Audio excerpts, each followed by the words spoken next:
Thus far in 2015, the battle for the TUDOR United SportsCar Championship has been waged on the longest-running natural terrain road circuits in North America. Iconic tracks that have witnessed some of the most hard-fought races of the past 60 years.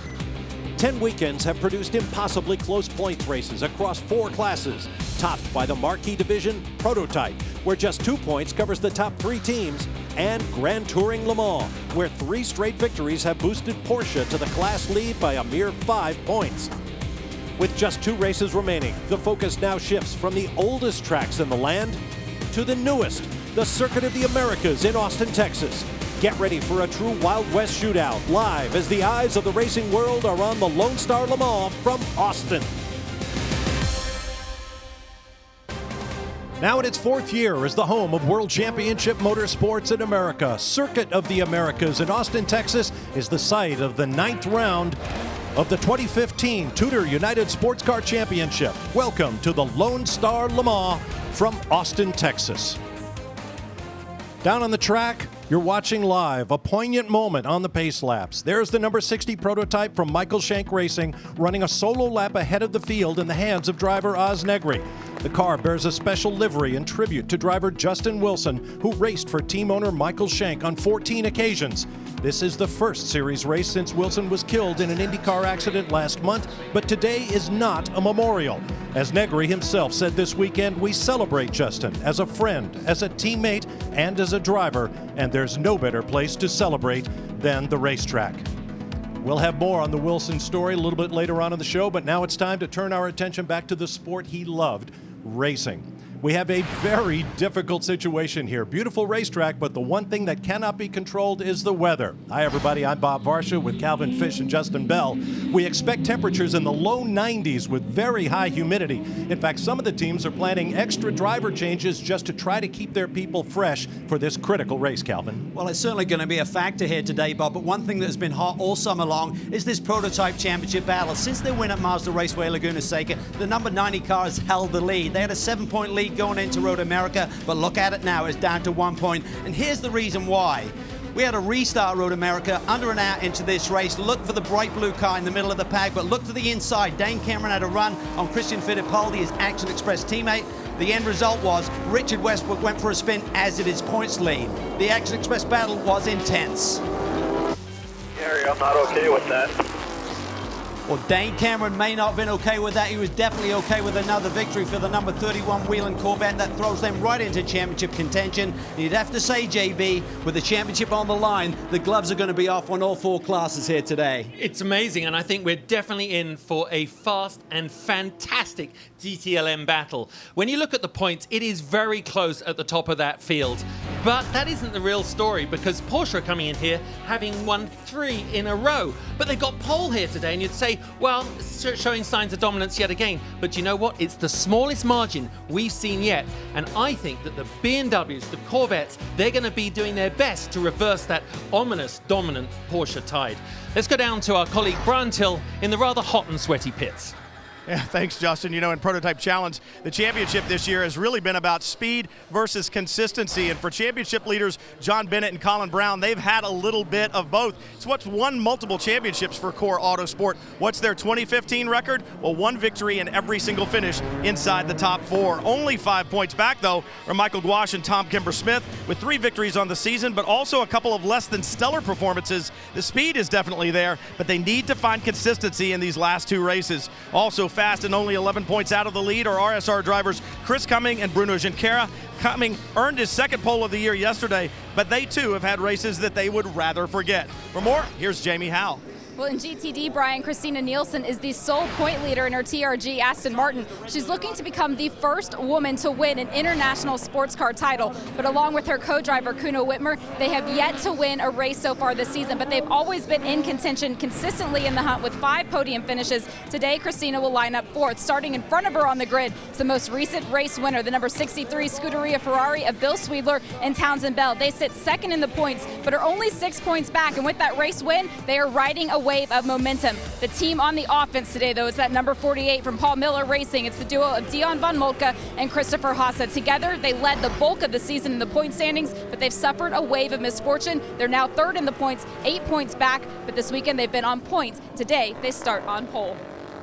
All right, thanks very much, Jamie and Brian. Here's a look at our Continental Tire starting grid. Red color designates the professional categories of Prototype and GT Le Mans. Blue background for the so-called Pro-Am categories of Prototype Challenge and GT Daytona.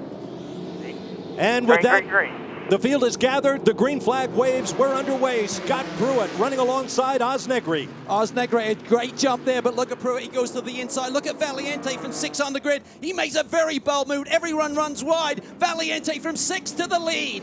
Fantastic. That exactly is what turn 1 is all about. We saw 31 get turned around there, but what a start for the whole front end of this. But Pruitt has regained it through these very critical S's, Calvin. He really has. That Ford has been very strong this weekend as we now look at the GT start. Green.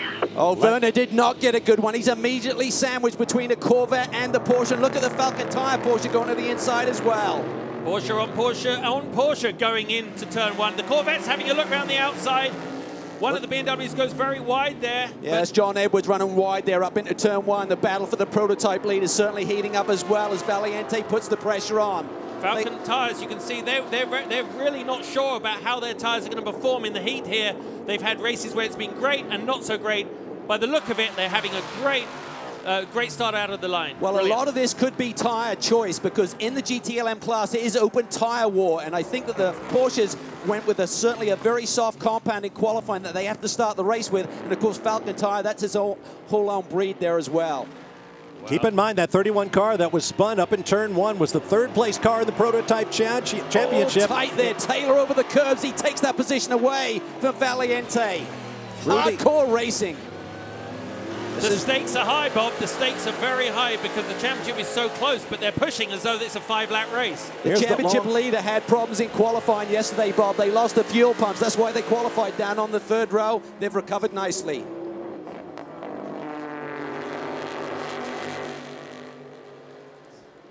Things settling in. Continental Tire temperatures and pressures now coming into it. It's very hot here, of course, JB, but it still takes a lap to really get them into their groove. Now, if you're a veteran race fan, when you see the cars go 4 off, as they say, all 4 wheels beyond that white line and the red stripe that designate the track verge, the field has been told this weekend they cannot undercut the apex at each corner, but they can use all the track and then the asphalt beyond it on track out. So expect some really creative lines, and that has a big role in strategy. We've seen some great battles already this weekend. And certainly the drivers have had to change their approach to this racetrack, and I think for the 0-1 car, they were struggling with understeer early in the weekend. Suddenly the track limits were increased, and suddenly that car came alive. Now let's get back to the situation involving our 3rd place car in Prototype. Watch the red and white Corvette Daytona Prototype. Eric Curran just spins on his own. Just on the brakes there, came up behind the number 5 car of Christian Fittipaldi. Just too much weight transfer to the front on relatively cold tires. Important moment in this championship. Currently shown 8th in Prototype, 12th in the overall running order.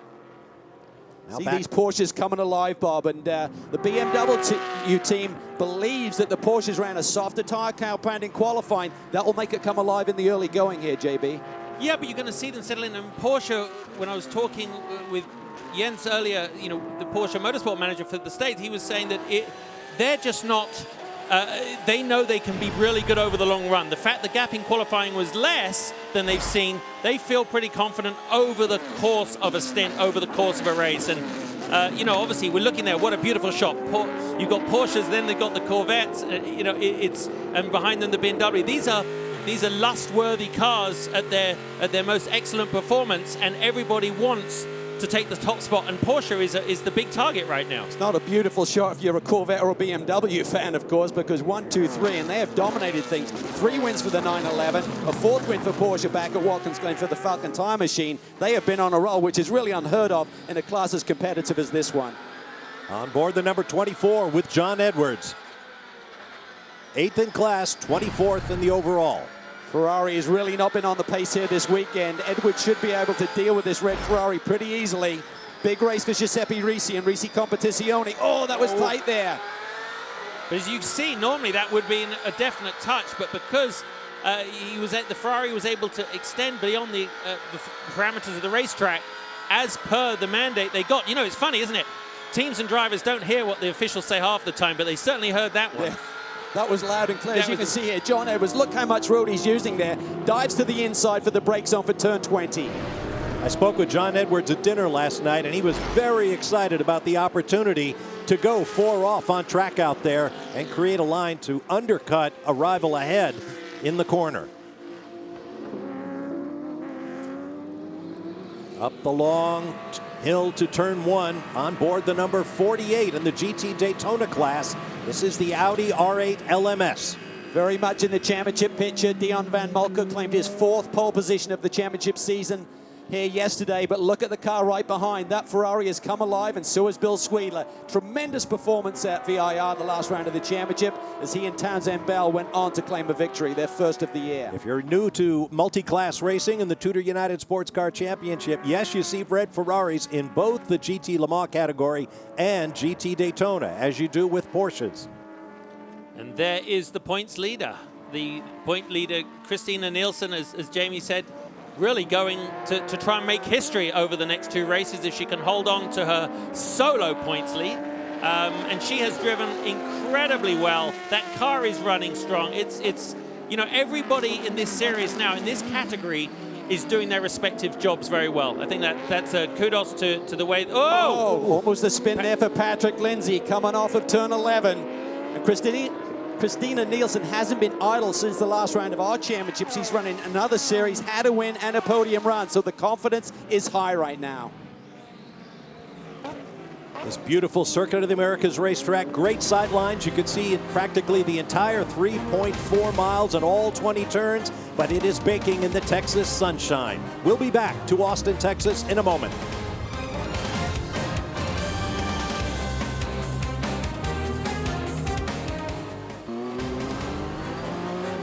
Thanks, Ralph, and a big welcome, Texas style, to all of our viewers of the NASCAR Camping World Truck Series race from Chicago. This is round 9 of 10 in the TUDOR United SportsCar Championship, the Lone Star Le Mans, powered by Chevy from Circuit of the Americas in Austin, Texas. I'm Bob Varsha with Calvin Fish, Justin Bell, Jamie Howe, and Brian Till are down in the pit lane, and there is Scott Pruitt, who started from pole in this race, looking for the first victory in what has been a pretty underwhelming year for Chip Ganassi Racing. It really has, Bob. They took the victory at the Daytona 24-hour race with the 0-2 machine, but for the 0-1, it has been exactly 1 year. This event 12 months ago since Scott Pruitt and the 0-1 team hit victory lane. Barely 10 minutes into this race. Let's get you up to speed on what's happened thus far. There is the start, and everybody spreading 5 and 6 wide, which is a bit of a tradition up there on turn 1. You saw the 31. That's the 3rd place car in the Prototype Championship. Eric Curran spun on his own, but managed to get back on track. Look at this move on board here with Michael Valianti from the 3rd row of the grid. He goes all the way to the lead, side by side momentarily. And here's the GT start, JB. It's a bit of a Porsche spread across the front. You can see the Corvette having a look around the outside, but definitely the BMW runs wide out there, but John Edwards does that, and they feed their natural selection down through the S's. Okay, the track here is 3.4 miles, and I tell you what, it is as European Formula One spec as you can see. 20 turns, as you can see, very different, but you have this uphill climb to after the start, you have these high-speed direction S's, and you actually got bumps that have emerged over the winter. This is a very demanding track, and as you saw, Bob, you can go anywhere you want almost on this track. They are wide open spaces here at Circuit of the Americas. It is a very, very hot day. Temperatures expected to be in the low 90s with high humidity. It's going to be a grueling race with only 1 round remaining after this one. The 10-hour Petite Le Mans from Road Atlanta coming up in a couple of weeks. What a roll this team is on, the number 911. 3 consecutive victories have vaulted Patrick Pilet into the Driver Championship lead. They're going for 4 straight here today, which would be 5 for Porsche. But I tell you what, I don't think anyone expected this. They got what we call an adjustment of performance since the last round, and that was 20 kilograms, 44 pounds, and also a new tire that Michelin had been using, the single stint tire had been in use for the previous 2 rounds that really suited the Porsche. That's been taken away, but still, it's Porsche up front. Let's get down to Jamie Howe in the pits. Well, Nick Tandy, you co-drive with Patrick Pilet. We talked about the competition, really hoping that that added weight had a bigger effect on you guys. What did it do to the car? It slowed us down, for sure. You know, it's 20 kilos, so we're definitely slower than we would have been before, clearly. But, you know, this has been a good track to us historically. And, you know, these hot conditions suit our car. Low grip is always good for Porsche. And it's Patrick. He's good around here. He's in the groove. He's been in the groove all season. So, you know, we're having a good run at the moment, aren't we? See if we can turn it into a fourth win. Brian? Well, from a Porsche and GT Le Mans to GT Daytona, GTD, the 44, Magnus Racing Porsche on pit lane way too early for that. Initially, the team thought that it was perhaps one of the drive axles, a half shaft, but indeed it seems to be something in the gearbox of the 44 going behind the wall early. Well, that's a tough break. Now, moments ago, we understand we had a spinner elsewhere on track. As you ride in the number 48, Dion von Moltke leading the GT Daytona class in that Audi. He's doing a really nice job here, and an Audi leads right now, but one of the other Audis in the field certainly had a problem here just a few moments ago. Mike Vest sharing the car with Jason Hart from right here in Texas. Look up ahead. This is exiting turn 12, where you try to get the power down. Just looked like he used a little bit too much throttle there and just turns the car. Yeah, a bit of a tough place to spin, especially as you can use all that road. You can unwind your hands and use more than normal, but he'll be ruining the fact that he didn't use all the regulated road.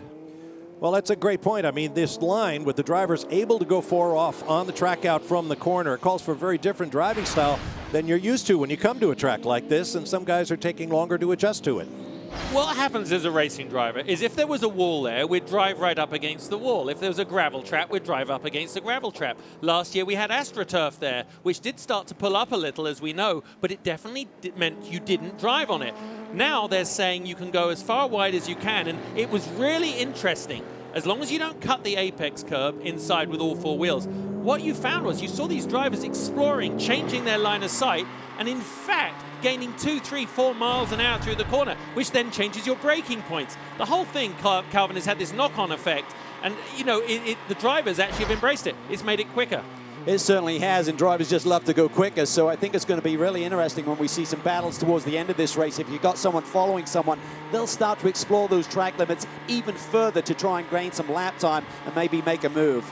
On board with Tristan Nunez in the Sky Active Turbo Diesel Mazda prototype. They've been running 1 car for the bulk of the season, but they have 2 cars out for this weekend's race and the season finale, the Petit Le Mans powered by Mazda from Road Atlanta. Up ahead is the race leader in the Prototype Challenge class, Chris Cumming, who started from pole. Look at this. Jordan Taylor starting to put the pressure on Scott Pruitt. Looks like in race trim on this longer run that number 10 car, the Konica Minolta car, is very, very strong. Had a mediocre, kind of quiet qualifying session yesterday, but they're really working on the longer runs, and right now it seems to be working well, Brian. Well, Calvin, I just spoke to the team, and that is exactly what they said. They said, look, there are 2 races on the weekend. One is the race for the pole, the other is the race for the checkered flag. We knew we weren't going to have the outright speed, so what we've gone for is a consistent balance in the car. Very pleased over the last couple of days of testing and in qualifying on long runs, said the lap times were so consistent that 5 to 10 of them were within the same 1/10 of a second. So right now, Jordan Taylor has a very good Corvette underneath him. He's really going to be putting the pressure on Pruitt. When I watch 2 guys, JB, they're really not in championship contention, so they can go for it. I mean, we're talking about the 90, the 5, the 31. They're the big boys in the championship right now. These 2 guys here, the 01 and the 10, is very much an outside shop. If they swept the last 2 races and those other 3 cars had major problems, it's not over till it's over, Bob. We're watching traffic getting caught up here through the S's. Scott did a great job of carving past Christina Nielsen there in the GTD Aston Martin, and you could see it took Jordan a few seconds longer to go by. But I was just about to say, those of us lucky enough to witness Scott Pruitt's qualifying lap, it was a monster lap.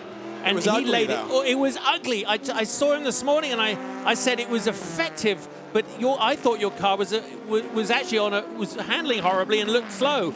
and then you came round and took the pole. I said it was a glorious example of the way you can drive. It was Scott Pruitt at his best, and hello to his family. But, you know, right now, the trouble is his car is not going to be as good, in our opinion, as probably Jordan's over this stint. So it's a handful, mate. It really is, and you just got to hang in there. They've been working really hard with this Ford EcoBoost engine and the platform with that Riley car, just trying to get some performance out of it this year.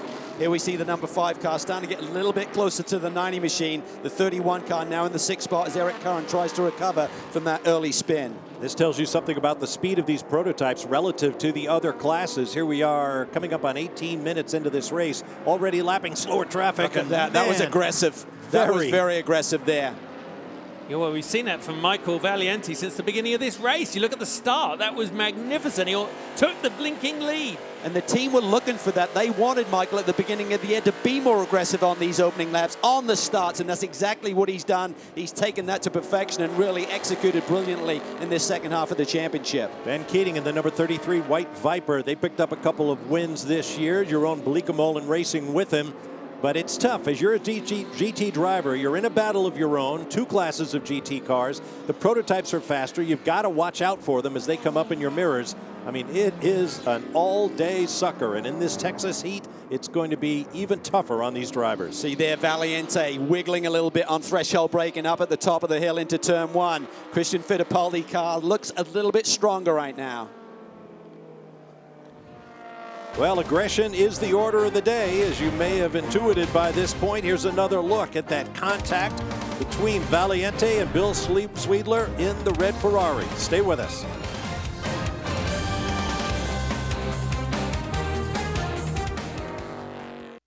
Dakota, Formula One style racetrack. We are racing at Circuit of the Americas. Look at this elevation change. New style, but still awesome facilities. Oh, that was a big hit. Well, a little side-to-side shot there. Formula One style facility, very, very technical. It's just sensational stuff all day long. No question about that. Back to the action at Circuit of the Americas and the Lone Star Le Mans. Round 9 of the TUDOR United SportsCar Championship, powered by Chevy. Scott Pruitt remains on the race lead in the overall. Chris Cumming leads Prototype Challenge. Patrick Pilet, GT Le Mans for Porsche. And the GTD, it's Dion von Molke in an Audi. Well, that lead Porsche has taken off a little bit. Patrick Pilet has about a 3 or 4 second lead over his teammate, but certainly Wolf Hensler in the Falcon Tire machine is starting to put the pressure on a little bit here on Earl Bamber. Yeah, it was interesting. Like I said right at the top, I think Falcon Tires, you know, they had one race in the heat where they excelled and one where they were terrible. So they really were unknown of how their compound tire instruction was going to work here. Obviously, the answer is very well right now. You can see there's a car there that's like beached on the right. That is not the right spot to be stopped right now. Don Yount stopped on track, and here's the reason. There he is in the blue and white open cockpit prototype coming down the inside of the 76. Yeah, he went to the outside there, Bob, and Ray Mason just really didn't realize he was going to go there, and he was taking a wider approach to that series of corners, and they cannot get fire underneath that number 61, so no option but to go full course caution here. Tawny Corthell has the double yellow flags out. Don Yount cannot recapture the fire in that prototype challenge car. So we are under our first full course caution of the day here at Circuit of the Americas. Stay with us. We'll be right back.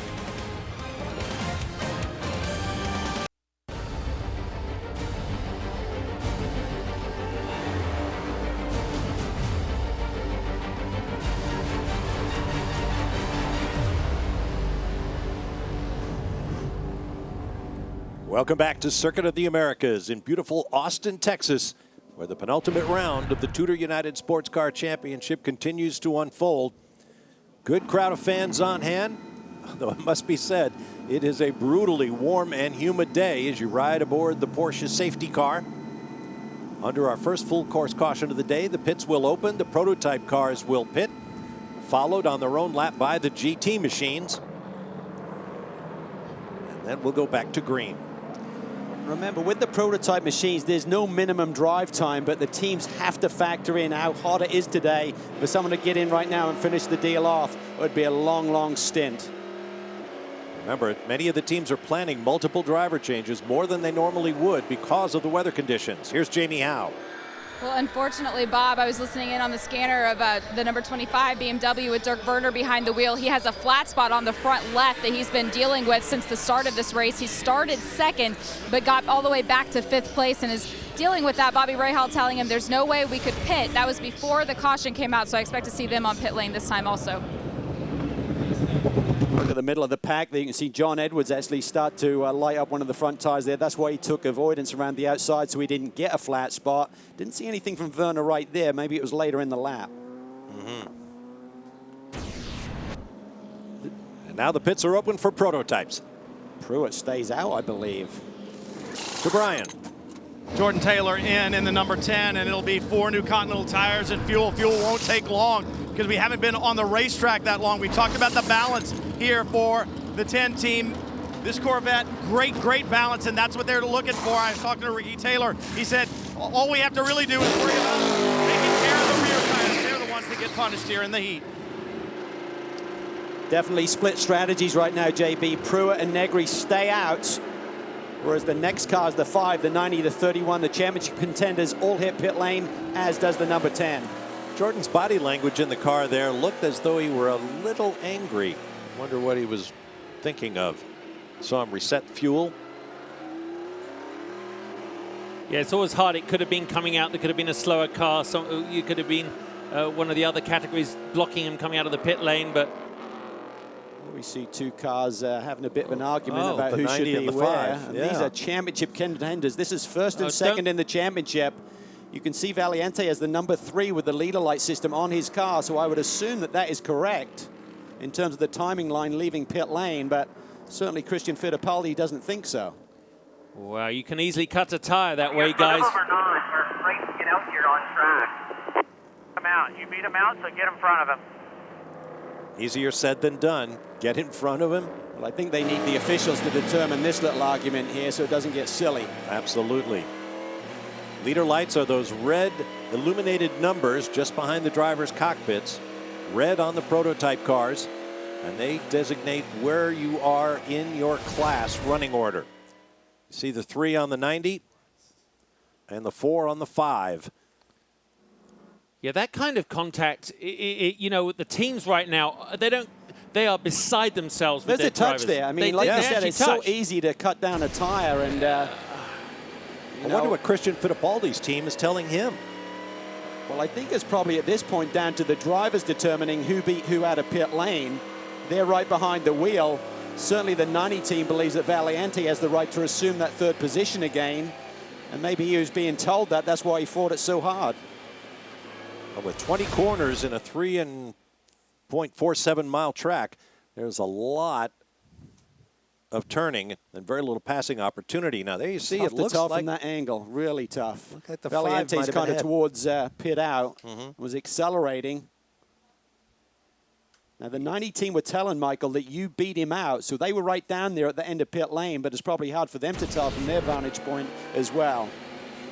There is an official standing by that pylon at the end there, and normally he's not a judge and jury, if you like. He's normally got a pretty simple judge, but right now, he may be the one they're calling on. Well, I think there should be a timeline that coincides with that exact pit out line, because that's how drive time is actually registered throughout the course of this race. I'm sure that IMSA has a timeline that you go back to and determine who was where at that point. The car's transponders would indicate where they were.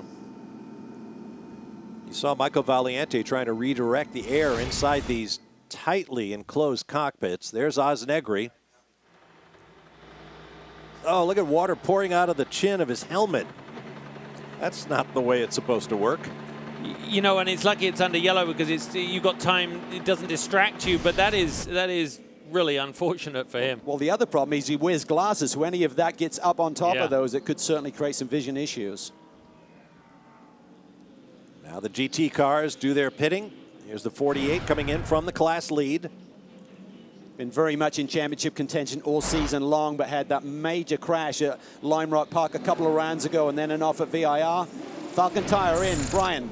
Great early run for the 17. Hensler is going to Oh, I thought he was going to climb out. Brian Sellers just handing water over. Wolf is going to stay in the car. 4 new tires and fuel, and he'll head back to the racetrack. Car really performing well today.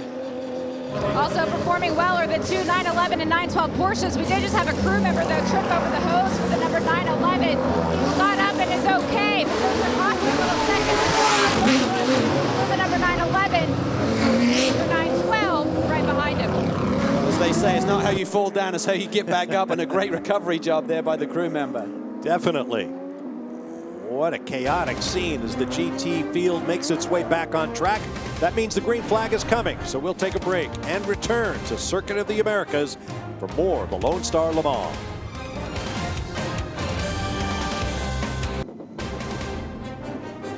Welcome back live to Circuit of the Americas. More of the TUDOR United SportsCar Championship Lone Star Le Mans powered by Chevy on a very hot Texas day. GT cars have pitted. Prototypes preceded them. After the final wave by, we'll be ready to go racing once again. This view gives you some idea of the elevation change around this 3.4-mile track. Yeah, it's quite incredible, and you have to really be here to experience it. If you haven't been to Circuit of the Americas, certainly make sure you try and make that visit for one of the series that runs here. Sports cars is a great way to go in terms of watching the cars in action. Lights are out on the safety car. Quickly to Brian. Guys, in the first few laps, one of the BMWs got into the back of the 62, the Ferrari with Giancarlo Fisichella on board, and did some damage. One of the problems with the Ferrari anyway, not great downforce, so struggling through the high-speed portions of this racetrack. I talked to Dave Sims, who's the team manager there at Risi Competizione, and asked him about the damage on the Ferrari. He said, look, we didn't have a lot of downforce and a lot of grip before. This certainly hasn't helped. Jamie? Well, Brian, we saw the pictures of the contact between the 90 and the 5, sorry. Race control did give the position to the 90, but the question comes up, why was Christian Fittipaldi so far offline to begin with? And this is why. On pit lane, you can see his tire marks right here. This is the first pit box.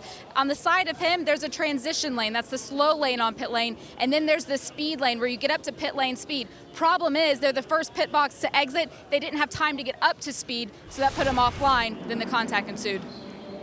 There's another look. Actually, it looked to me like the 90 might have been in a worse situation, but I guess Michael Valiente got to the timing line ahead of Christian Fittipaldi. Well, I think it was the 90 car that has that last pit box, so they were the guys who had the problem there. Aha. That makes sense.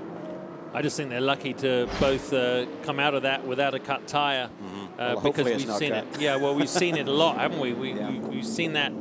You know, a little bit of a hip check, and those dive planes are like razor blades if you catch one on the sidewall of the tire. Absolutely. Expect the green this time around. Big strategy ploy there by Ganassi, keeping that car out, as did Osnegri and the Michael Shank Racing Machine. They've got lap cars between them, or should I say other class cars between them, that should give them a little bit of a buffer. Pick your line off the corner. Looks like everybody's going to stay right on top of the exit curbs, and Scott Pruitt will lead Oswaldo Negri to the green flag. Look at the battle there between the 31 and the 10 cars. They get up the hill into the brake zone. Jordan Taylor trying to make a move, and he gets into the side of the 31. Great catch there. I thought either or both of them was going to turn the number 0, the Delta Wing car, who's out here in the hands of Catherine Legg. Well, that'd have been 2 turns for the 31 in 2 starts, wouldn't it? Right, turn same 1, corner. So it wouldn't have been same corner, so it wouldn't have been good. Very difficult to hit, not easy to overtake. As you can see, the GT cars moving across. That was 3 classes overtaking each other in sequence there, and that is almost the perfect storm. That was a great save by Eric Cohen. I think it probably saved Taylor a penalty as well if he'd gone around. Jordan's given the information to his team there. That was the radio communication saying he should be okay. Delta Wing almost became a 2-wheeler just then. Oh, look at this between the 90 and the 5 again. The battle after the yellow continues. Keep an eye on that Delta Wing. It's got look at that. tremendous Fittipaldi hip checks. Valiente there coming off of turn 11. But I tell you what, they almost collected 2 other cars in the middle of their own personal vendetta there. That was... The race control's going to be watching this pretty closely right now. And these are the championship leaders. Yep. Going at it neck and neck. We said the gloves would be off, JB. Well, yeah, it's MMA right now, isn't it? It's fantastic, but very high stakes game. This is just going for it. He's just diving down. He's using all of the curb right now. They realize the only way to win this championship is to push hard. That's not going to be given to them. He thought about going down the inside of that orange and black PC car. This is the stadium section with grandstands all around. Well, the carousel just continues to wide around here. Awesome corner. Awesome, but leads into turn 19, which has just become an incredibly quick corner right now on the exit. And Fittipaldi will press the issue with, I believe that's Chris Cumming. It is. Our leader started from pole in PC. Still leads. Yep. We've seen such a high standard of etiquette over the last few races between the PC cars and the prototypes. That has gone out the window here. The PC cars must be wondering what on earth has happened. But of course, the nature of this track, the higher speed, the higher downforce corners, has actually exaggerated the difference between each of the categories. There's one of our contenders in the prototype challenge category, lighting them up at the top of the hill, Mike Gouache. Oh.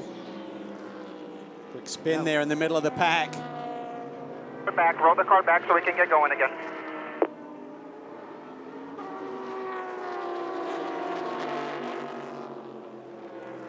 It's the number 38 car. And clear to rejoin. Clear, clear, clear. James French, three-time pole sitter this year, saying so close to victory at Road America. Connor Daly had the lead until the final few moments. Now here's a big moment in the GT Daytona Championship. The number 48 car that's contending for a title, as well as the number 33 Viper, the Texas-based team of Ben Keating, are both stop and hold for a minute for running the red light at the end of the pit lane during the stops. It will seem like 10.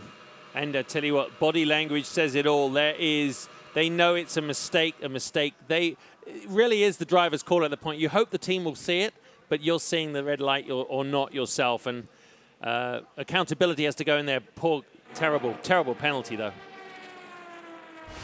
As they sit there and twiddle their thumbs, here's some replays of the restart. Watch 10 and 31 up into turn 1. Board here, and he gets into him. Look at that, the rear wheels were locked momentarily. Great recovery there by Eric Curran, but this is how hard the battle is right now.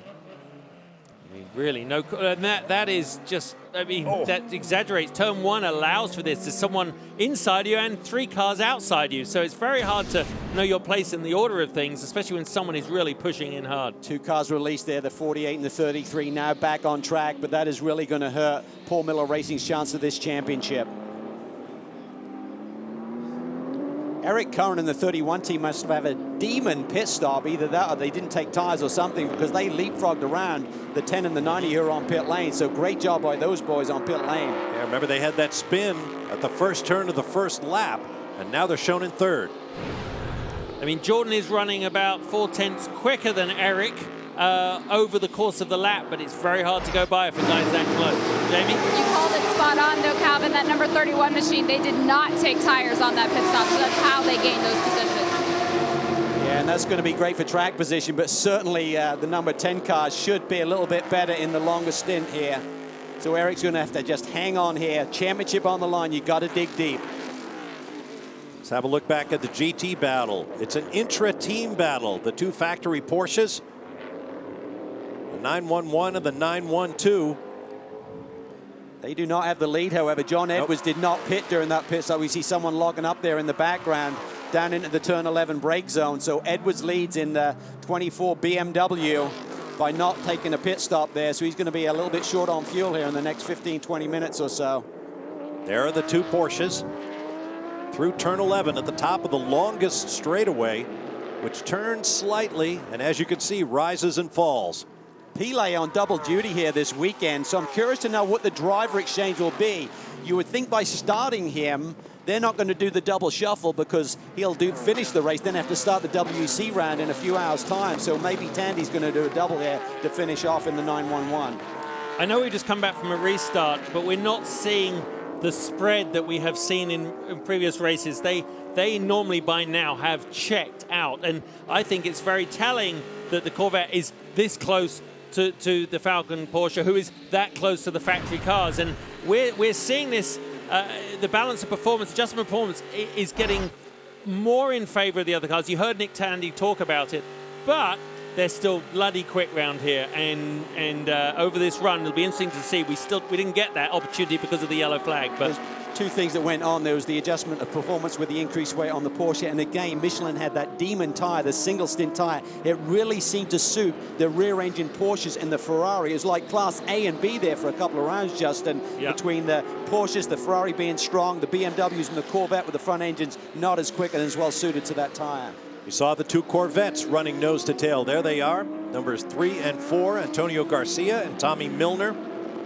It's been over 2 years since that 4 cars hit victory lane on U.S. soil. Obviously, the brilliant win at Le Mans this year, but it's been a very lean period for that car. And they are perhaps the most competitive intra-team pride and honor that you've ever seen in a race team, right, Kevin? I mean, you go in that paddock, they've worked together so long, the crew chiefs, the mechanics, everybody on each one. Yes, they're united in their, under the leadership of Doug Feehan and the whole Pratt & Miller crew, but they are very proud of what they do for their individual car, and believe me, it does irk the 4 guys, doesn't it? It does, and the 3 cars really been on a roll. They led the majority of the championship last year. They've led this championship until the last round. Right from Daytona, had the double win at the 2 Enduros to start the championship year. Led the points up until Pilet's remarkable run of late and lost that lead just after Road America. So the 3 car has the momentum in that squad. We've got another break ahead, but we'd like you to know about all of the activities that took place this weekend in honor of Justin Wilson.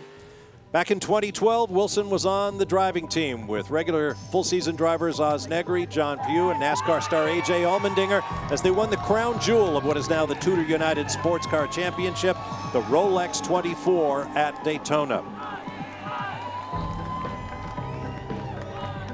What a great moment for all of those drivers, a resume line that every racing driver would love to have, and there's Justin on the right in the middle of it. Today there was a moment of silence as the Shank team joined the others on the pit lane. Oz Negri in the number 60 with its special Justin Wilson livery, Union Jack on the dorsal fin, helmet colors on the nose, and these decals are on virtually every helmet and race car in this event. You can buy one. All the proceeds will go to benefit Justin's 2 young daughters.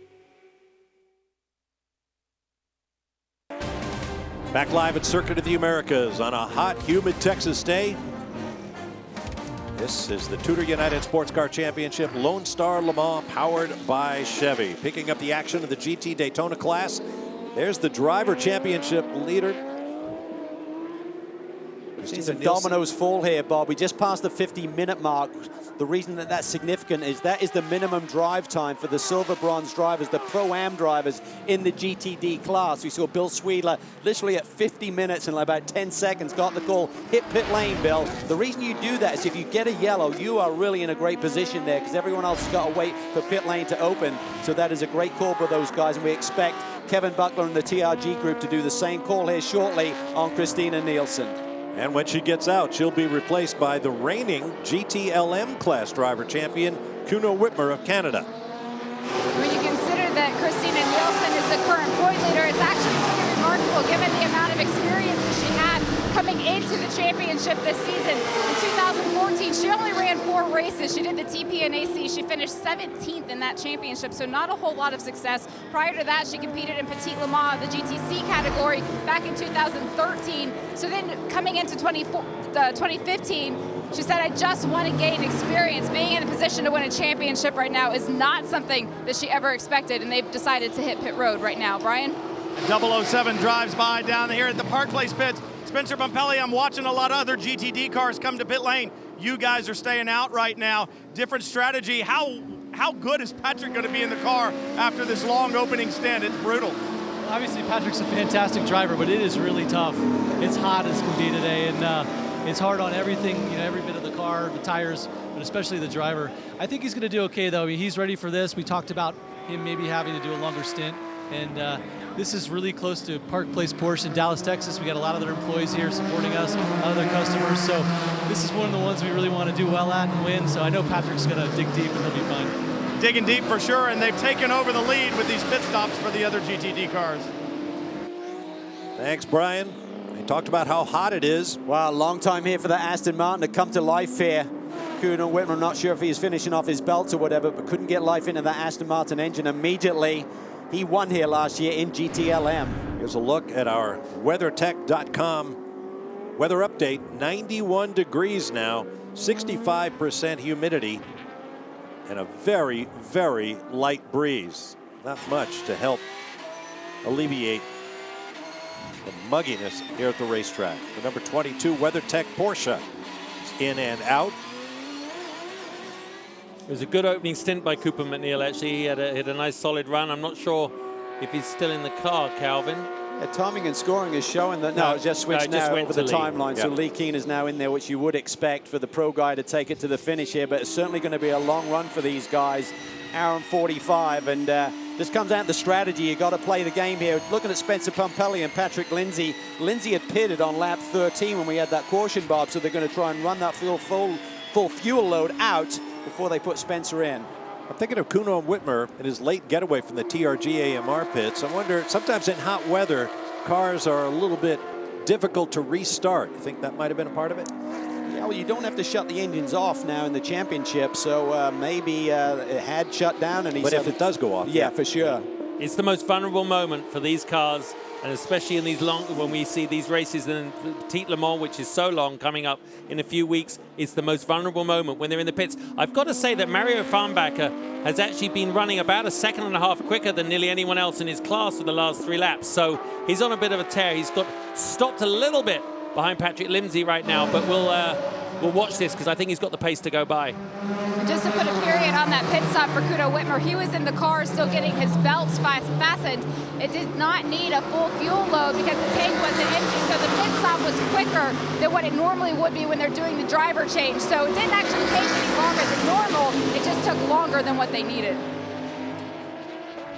Okay, meanwhile, the battle rages. This is for the lead in GT Daytona. Farnbacher gives him a look at the nose, down the left side, down the right side. This is for turn 11 at the top of the straightaway. Yeah, he's definitely got some speed, and he's what we call a sneaky silver. I mean, the real key for some of these teams is to hire the best silver, which is really against the grain of the rule, so to speak. You're not supposed to be a pro guy, and we see one of the Marsals in pit lane, the 07. But getting back to that 23 car, they've won races this year. Other than Daytona, where they didn't score points, they'd be right in the championship picture right now, and the reason being is they have 2 really strong guys in Ian James and Mario Farnbacher, both classified as silver, and that allows them to play the strategy game. Just one of you guys has to do the minimum drive time, so when they do their driver change, doesn't matter. Tell you what, I could just see Patrick Lindsay's very busy hands there. His car's getting pretty loose right now. You see him go wide. He is holding his line. Oh, Mario's going to tuck it in easily there. Yeah, it was that was literally a matter of time. But whoa, held Lindsay on there. Fights back. Oh, good for him. Good for Patrick. He's such a nice chap. Obviously leads that team, pushes very hard himself when he's behind the wheel, but Farnbacher was about to go by. Yeah, and there's certainly an ebb and flow when you really compromise the exit so much. It's hard to transition back across. So we're going to see a variety of lines here with these track limits kind of not really in place here on the exit of the corners this weekend. You saw the 07 in the pits. Apparently a belt has gone missing. Now, earlier in the race, not sure if this had anything to do with it, but this was... Oh, that's when we got the 38. We saw the picture of him being turned around, James French. That's how it happened. Lindsay's hanging in here. He's done a tremendous job. It's a great combination here with Spencer in here. I think Spencer's the perfect choice in terms of a teammate as your pro. He's so quick, he's so poised, and he's a great coach and mentor as well, and he's really brought Patrick along really well this year. Yeah, I thought Farnbacher definitely had the legs on him when he caught him. But you use a lot of energy up. You can really put some heat into these tires past where they want, especially in these conditions.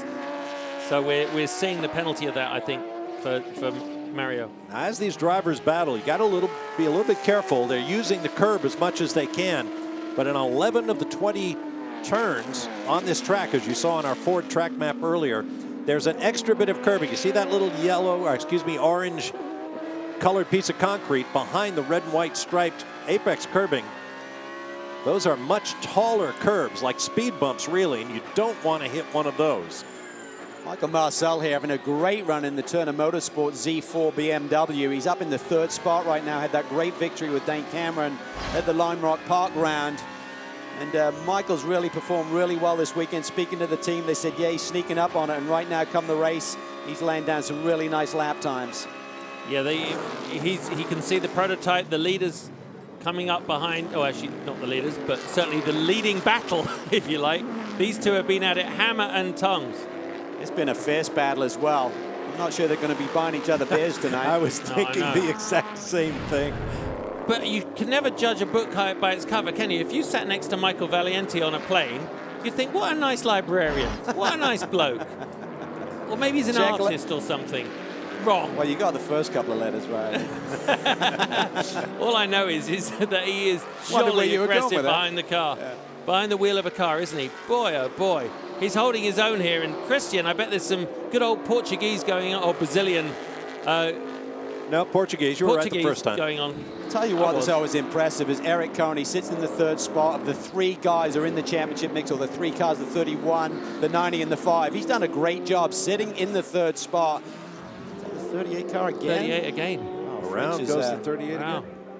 James French. Curran on this lap. Well-worn service.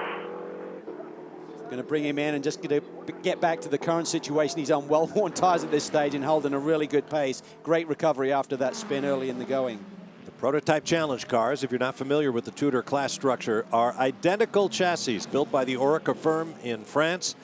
Full carbon fiber, lots of great technology. They all use the same Chevrolet V8 power plant. So everybody has the same stuff, basically. To Brian Till. Well, Super Mario Farnbacher leading right now in GTD. And James, you were in the 23 at the beginning. As hot as it is and getting out on that first fuel stop, is there potential for you to get back in and finish? Or is Mario going to take it all the way to the checker flag? Well, it just depends on what happens with the race. You know, we get very few yellows, so we want to take advantage of it. But like I say, 23, the hard racing car is up at the front, and team owner Alex Joe was at home with Holly, his wife, so we wanted to win this one for them. And they're having a great run right now. They've had a good season so far, but nothing like another victory here at COTA. That would be great. See Eric Curran there diving down the inside of that Porsche. And he's held off Jordan Taylor, who's on much fresher rubber, really well here, JB. Impressive. Yeah, I mean, it really has been the way he's been able to not full prey to Jordan behind. But I tell you what, the pace of this track is quite outstanding, and you're seeing each class being able to excel on lap times in each category. Have to wonder if the 10 car is wounded a little bit with that tap that they had up into turn 1 as our leader, Scott Pruitt, hits pit lane. 3.5 second advantage over second place as he hands the lead now to Oswaldo Negri in the 60 as Pruitt pits. Jamie. And Michael Guerra was on the radio with Scott saying nice and easy into pit lane. You have a clean shot, fantastic stint, reminding him to disconnect the drink bottle, doing the driver change. So Joey Hand now getting behind the wheel. We talk about these drink bottles. Some drivers, they put in different sports drinks, different electrolyte mixes. Joey, though, he just goes for straight old water. So he said he's fit, he's ready. He's been doing some CrossFit action. He's ready for the heat. This is a longer pit stop on that tire change. There was an issue with that left rear, so a couple seconds lost, but Hand's out. It was very unusual for the tire change to take longer than what was a full fuel load here. So Dewey's got his work cut out. Very different strategy here. I believe that the only way this really works is if we stay green. We'll have to see how this shapes up here. Very different to what most of the rest of the class is doing here today with the strategy. Joey Hand now on his way. Can we update the 07 Mazda? Well, it's gone behind the wall now. So its race could be run. We'll have to wait and see. Long way to go yet. 1 hour, 37 minutes and change remaining here at the Lone Star Le Mans, powered by Chevy. There are your 4 class leaders. We'll be right back.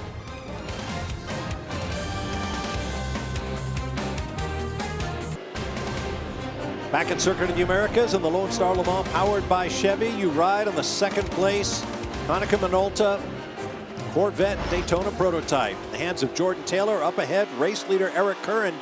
Keep in mind at the first turn of this race, he was sitting backwards.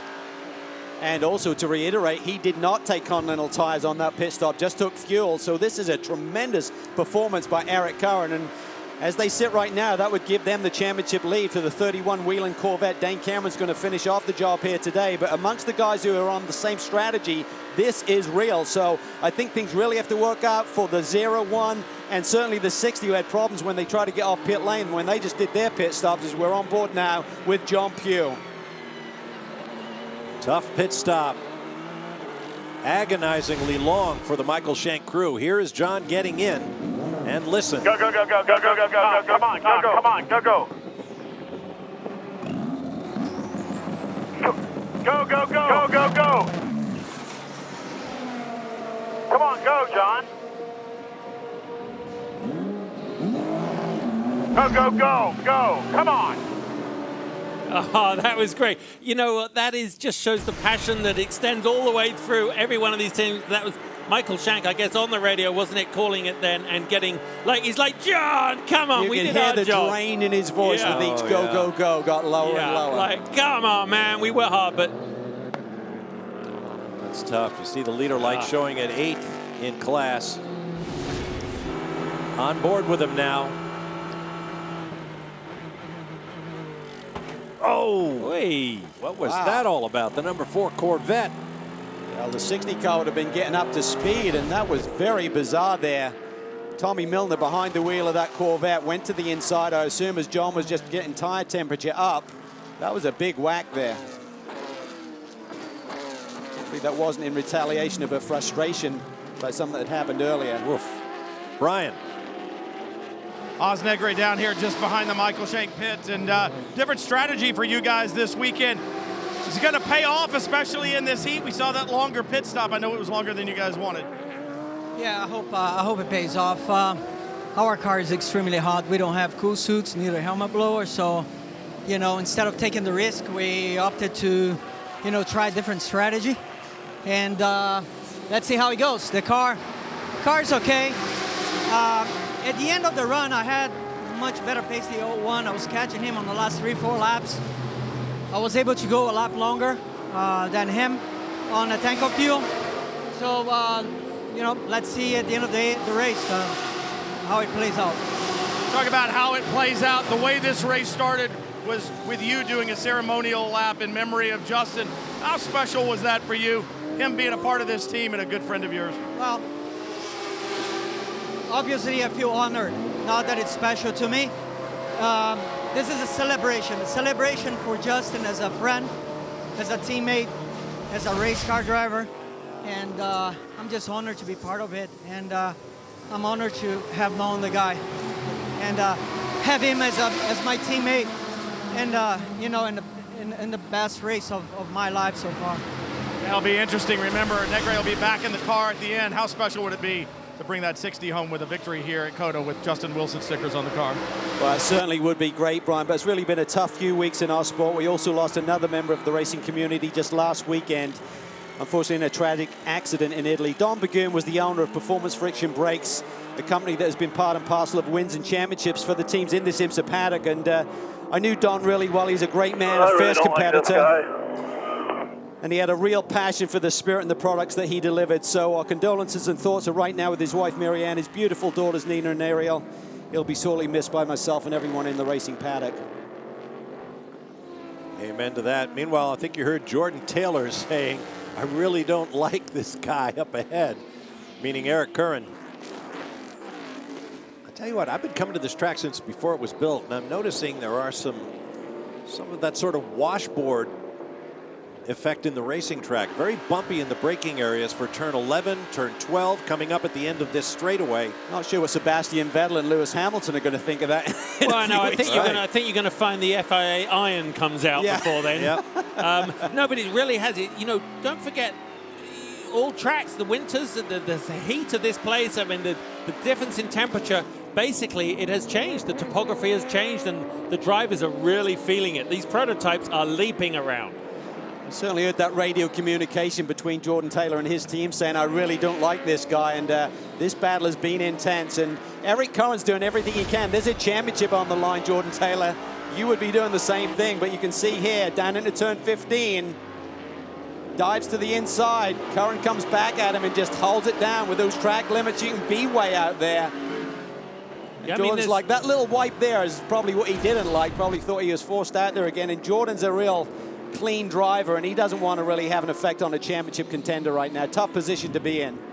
Yeah, but I think we might just have flicked the Taylor switch there. You know, if that happens too much, you just get on with your business, and he'll be aggravated. He's a talented young guy, just like his brother, and they, you know, I mean, but I have to say, Eric's not doing anything wrong. He's just, in the spirit of it, he's just defending very hard. Well, keep in mind, Jordan also has a very sharp sense of humor, and I wouldn't be surprised if he was just adding a little sarcasm there.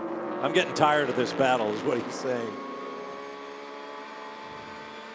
On board the 911, Patrick Pilet of France leading the GT Le Mans category over his Porsche teammate Earl Bamber, who rides behind in the 912. There are the Drivers' Championship points as they run. Got a break coming up before we return for more.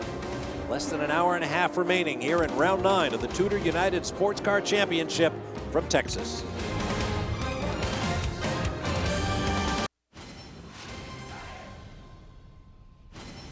Corvette Racing is arguably the greatest team in GT racing history. We couldn't have accomplished any of those goals without strategic partners. One of those partners, Michelin. Not only did they develop our race tires, they developed the street tires for the current C7 and the Z06. The same engineers who developed that race product developed that street product. That brings our customer the finest handling that you could ever imagine. In addition, another strategic partner is Mobil 1 synthetic lubricants. Since the very beginning, every revolution on the dyno, every lap on the racetrack has been conducted using Mobil 1 lubricants. After every event, we send that oil in. They analyze that. They help us develop engine and gearbox parts. It's partnerships like that that make Corvette racing great and brings a better product to you, our Corvette customer. Back in action on board the number 3 Corvette Racing C7R, Antonio Garcia. Moving kind of slowly. There's the 31. Just made a pit stop from the lead of the race. Jamie, what happened? Well, it was full service stop, Calvin. Fuel, tires, driver change. Eric Kern got out of the car right now, though he had to get some help from the team getting him over the wall. The medical is here right now. It is hot today, guys, and it was a very quick pit stop when he was in earlier. Remember, they didn't take tires, so he did have a lot of work to do behind the wheel of that car. So we're going to talk to him, though. We're going to let him cool off first. It was a mega stint, particularly if he is struggling a little bit with the heat in the car. So Dane Cameron now behind the wheel. As you can see, he's come out behind the 10 car. So in that exchange, whether it's the in or out lap or just the pit stop. Oh, the 911. Championship leader Pilet around at the exit of 1. That'll do wonders for his rear tires. Oh, boy. Come on, let's see if the Falcon car can make the most of that. He has. He's going to go down the inside for the S. Oh, he just doesn't make it. That would have been fantastic. This is for the lead. Porsche's 1, 2, 3. The Falcon is the meat in that Michelin sandwich right now. It's the only privateer team in the GT Le Mans ranks, but they have the same 911 RSR. Yeah, but also you've got to look at it. Wolf Hensler, you know, a Porsche factory driver. He's one of these guys that, you know, over the years he's as quick as any one of these guys, but he's not in one of those cars. So he probably likes to make his point and remind everybody, just, you know, he is a world-class Porsche driver. Every opportunity he can. That would have been sweet. Give he and Brian Sellers a sniff of a win, and they'll take it. They had 6 wins over the last handful of years. So it's really highs and lows with that program, and the tires right is dynamic. When it's off, they struggle a little bit, obviously. The number 90 is on pit lane as the battle in GT Le Mans continues. On the right side of your screen, here's Jamie. So far, it's been a standard pit stop. They are doing a driver change. So Richard Westbrook not behind the wheel, but it was very quick with 4 new Continentals in fuel. Look at this. Whoa. Awesome. Coming off of turn 12, Wolf Hensler takes the lead in GTLM. Yeah, they won't be all having a sharing bratwurst at Rennsport next week, will they? Best of enemies. This is fantastic. Well, you'll be thinking that's our championship leading driver you just roughed up there, but they're going for the win. That's what they're paid to do, is win driving a Porsche.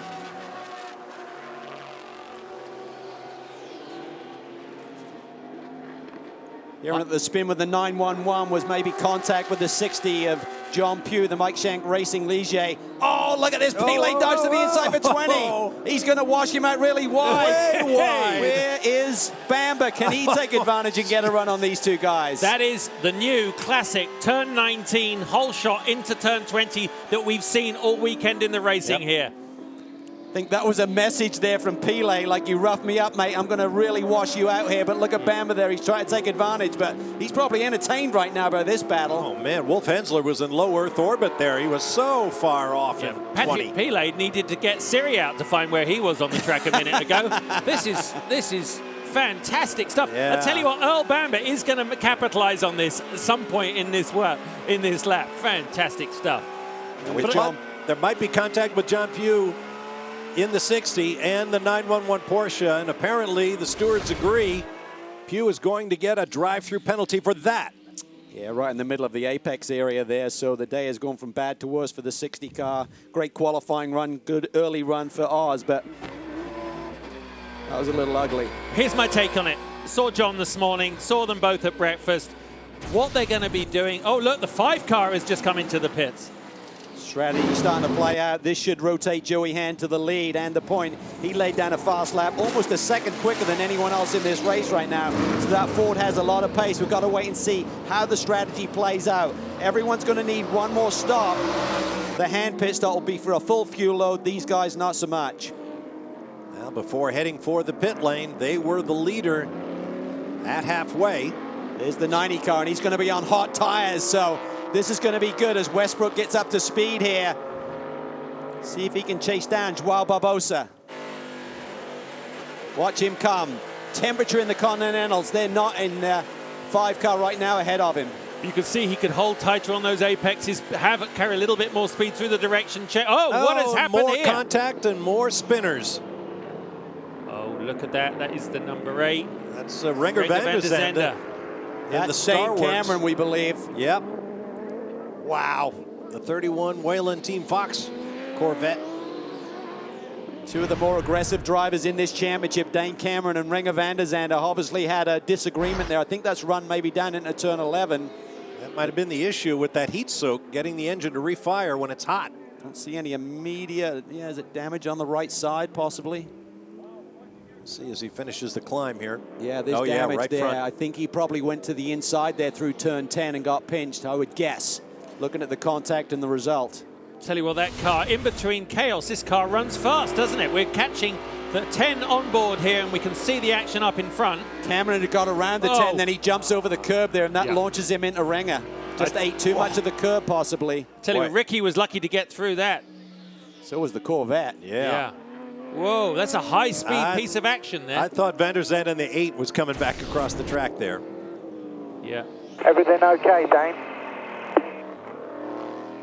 I don't know, it's a big hit, got big vibration. May take a few corners to sort that out. Good news as I look at it is the damage is quite a long way from the wheel arch and not right in the wheel arch. So the concern is if the right front wheel took a hit versus just damage to the bodywork. I wonder if, whoa, and around goes the 61. We're obviously playing a soundtrack out there that everyone's dancing to, that Ryan Lewis sharing with a little bit of spinning going on. We talked about the championships on the line, Justin. We're seeing it right now, and the drivers out on the racetrack, they are pushing really hard. We saw the battle between the 90 and the 5 all day long. Certainly the 31 car pushing hard got by the 10. The one thing every driver has said, the sun comes out, hits this asphalt, and it gets very slippery straight away, and people are getting caught by that.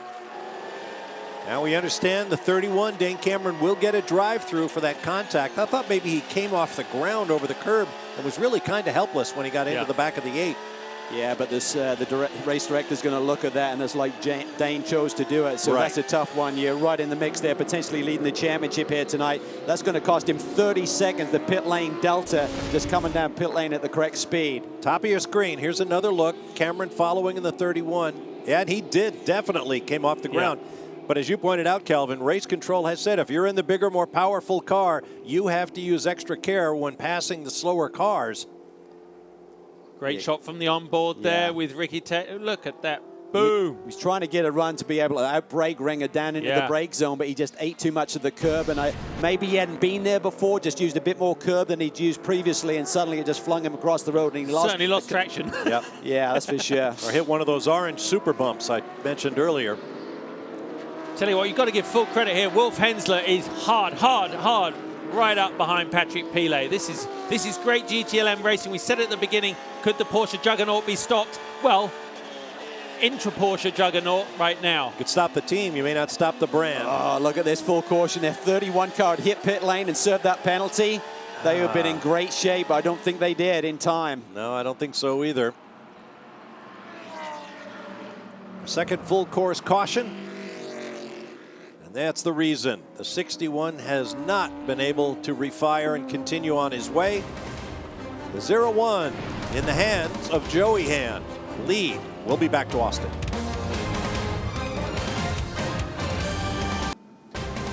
Welcome back. Beautiful blue skies, but very warm temperatures in the hot Texas sun here at round 9, penultimate round of the 2015 TUDOR United SportsCar Championship, the Lone Star Le Mans, powered by Chevy. There's the race leading car from pole, put there by Scott Pruitt, now in the hands of his teammate Joey Hand.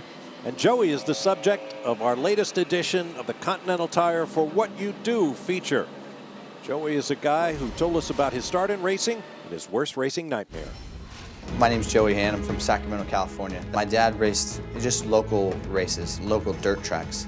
So in stock cars, but late models and dirt cars, modifieds, things like that.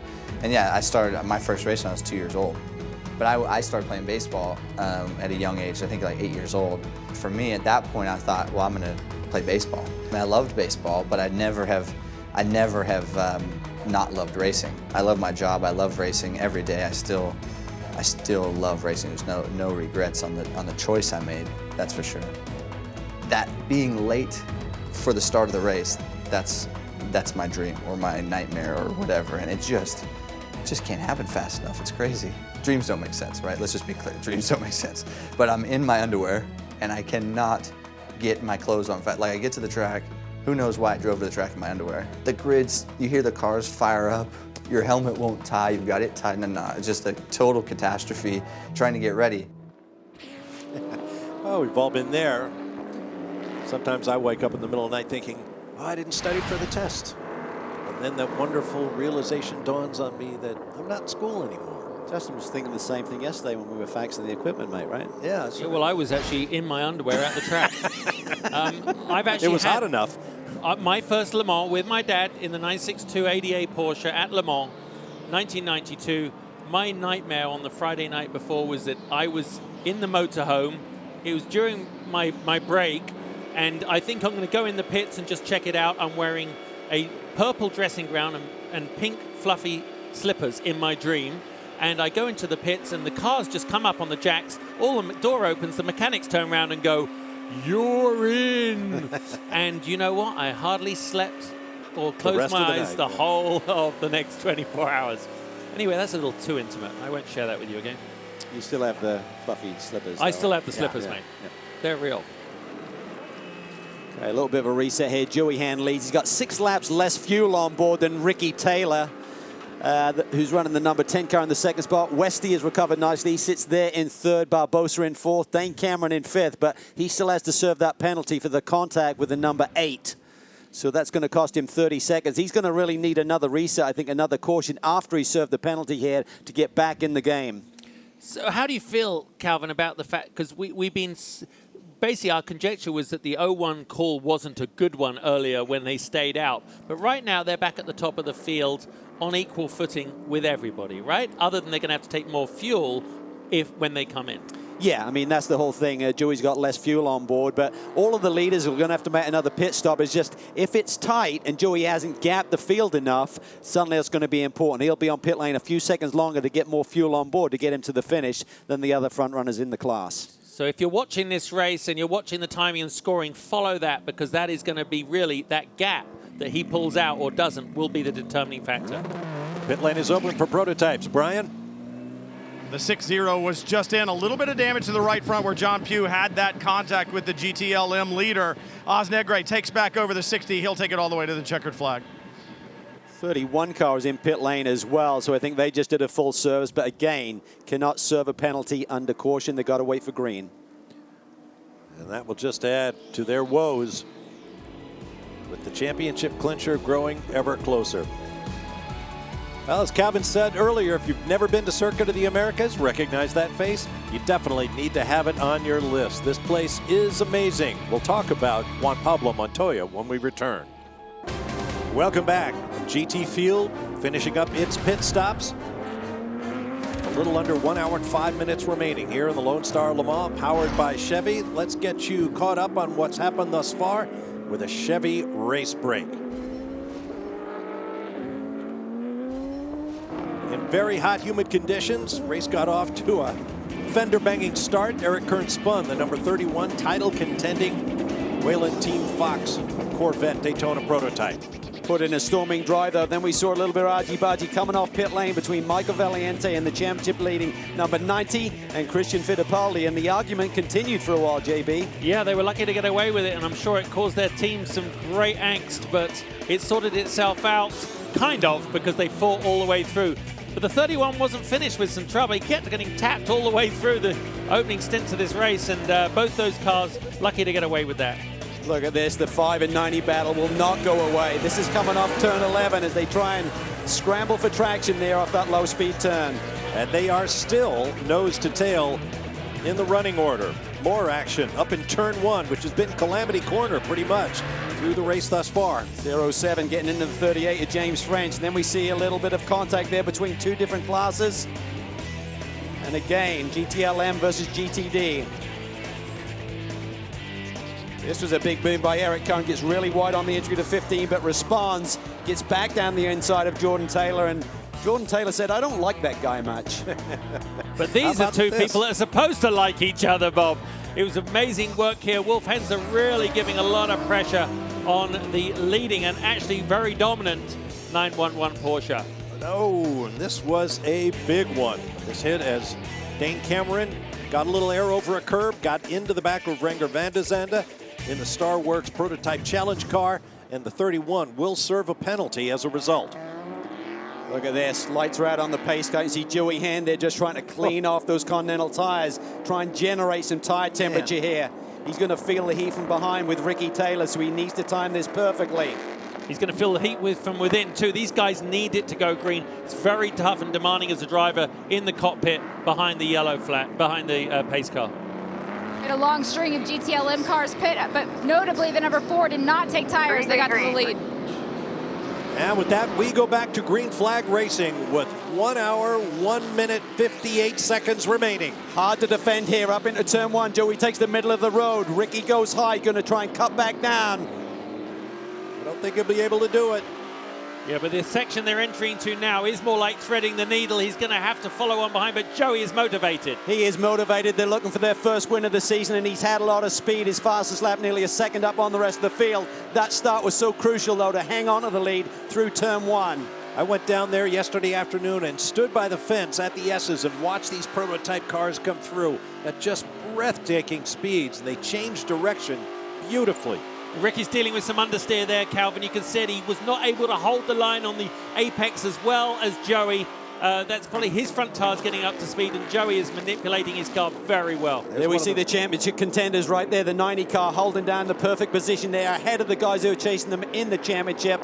So Westbrook lies 3rd, Barbosa 4th. Dane Cameron down in the 6th spot behind Memo Rojas, having a great run here today in the Delta Wing. The number 0 machine in the 5th position, but Dane still has to serve that penalty, remember. These prototypes are so stiffly sprung, you can just see those cars bobbling over the bumps that are growing here at the track. Great battle there for the PC lead as well. The number 11 of Bruno Junqueira, they're going for 2 in a row, coming off a really great victory at Road America. Tom Kimber-Smith very much in the championship chase. He lies 2nd right now, and Colin Brown, the championship leader, is in 3rd. He gets around him. Brown gets around Kimber-Smith. The Flexbox machine there in the middle of our picture, that is up to 2nd. John Pugh there. It's not actually, sorry, John Pugh, but it is John Pugh in the car right now, isn't it? No, it's Oswaldo Negri. Oswaldo Negri. Over again. Okay, I was going to say he was looking a bit sporty trying to get past there, but even Oz wasn't able to do much. And these PC cars are pretty impressive around here. They're only a couple of seconds or so off of the prototype machines in terms of pace. I think you just saw the 31 peeling off to serve a penalty. Yeah, yes, they need to get Cameron. that penalty done, because otherwise they keep getting yellows. They're not having a chance to get back in this game. There's still an error on the board. You just got to stay cool and try and rebound from a little mistake. We've seen these guys come back from distractions before. Now, a moment ago, the number 48 Audi R8 LMS. What happens here? Whoop, just climbing the hill up on the... Wow. Did he get help from the Viper? I don't know. I don't think he did. We saw a mistake from Christopher Haase at VIR when he took a spin and lost a few positions and points, so he's not had a good couple of races here as Dane Cameron exits pit lane. And Haase drops back to 10th in the GT Daytona running order. Rough day. Dion had to serve that penalty for running the red light, having started from the pole and led initially, so Paul Miller Racing not having the best of days. To Brian Till. Standing here with Wolf Hensler. What a great battle we saw between the Porsches a little bit earlier. And Wolf, with the changes that have been made, especially to the Michelin tire for the factory guys, does that give that Falcon tire a little bit more competitiveness? Is that why you were able to battle with Pile so strong? I mean, I don't know the reason, but I know we came here, we tested 2 days, and Falcon brought a couple of different tires, construction and compounds, and I think we found a good set also for the heat, and it stayed pretty consistent, my set, for a long time. And I saw that the 911 and the 912 that are running into some problems, like losing a grip, getting more oversteer. Sometimes they lock the wheels on the braking, and I knew that's my chance.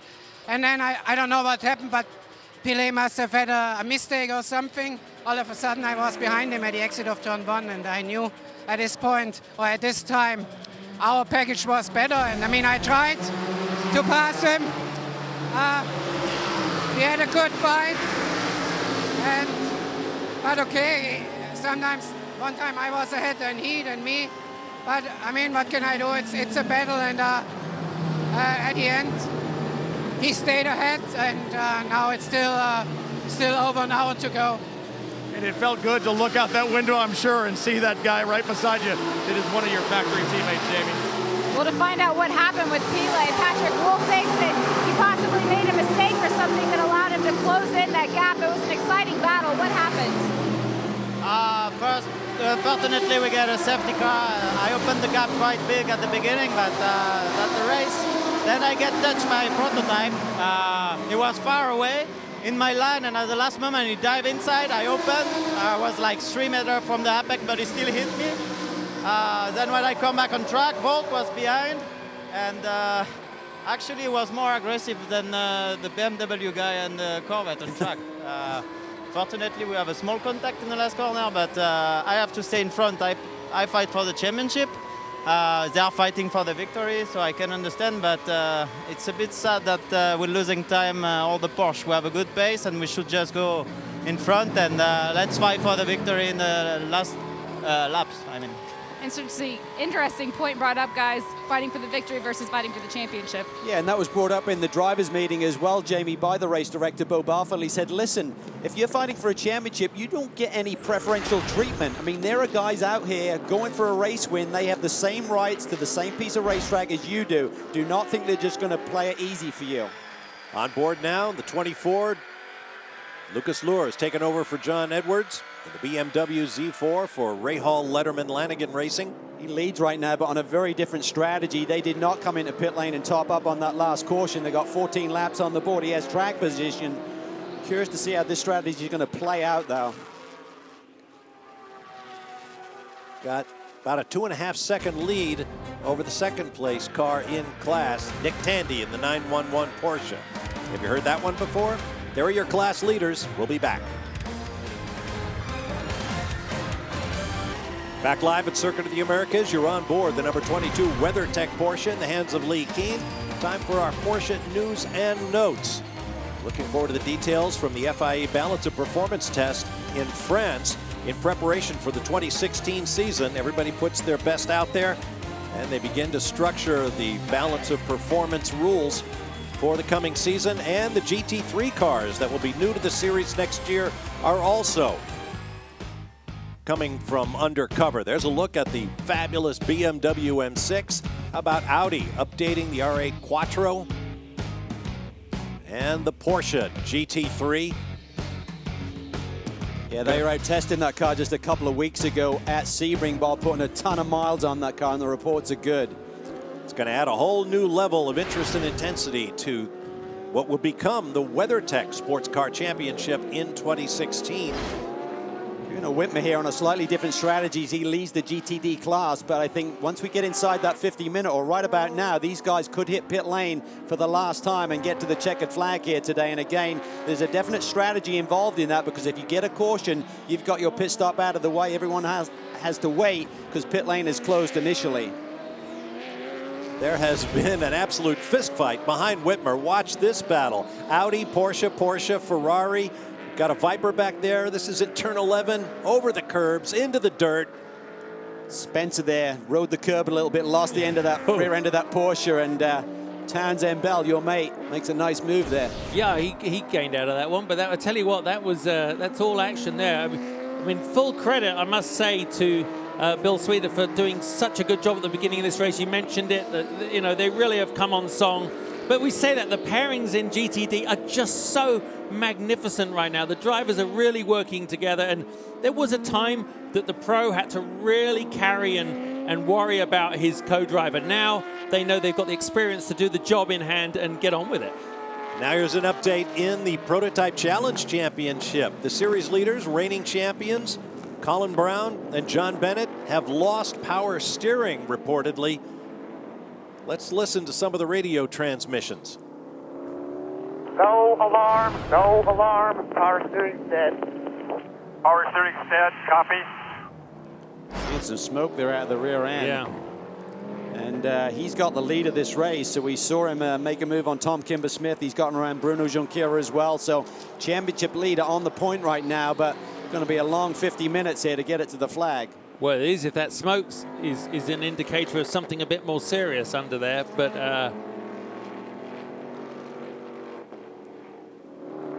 I just listened in on the radio, guys, and it sounds like they're going to leave Colin out. He just needs to let them know if it gets to where he can't drive it anymore, if the fatigue is so much that he can't handle it. In the meantime, the team's going to work on a plan to eventually bring him into pit lane to see if they can get that fixed.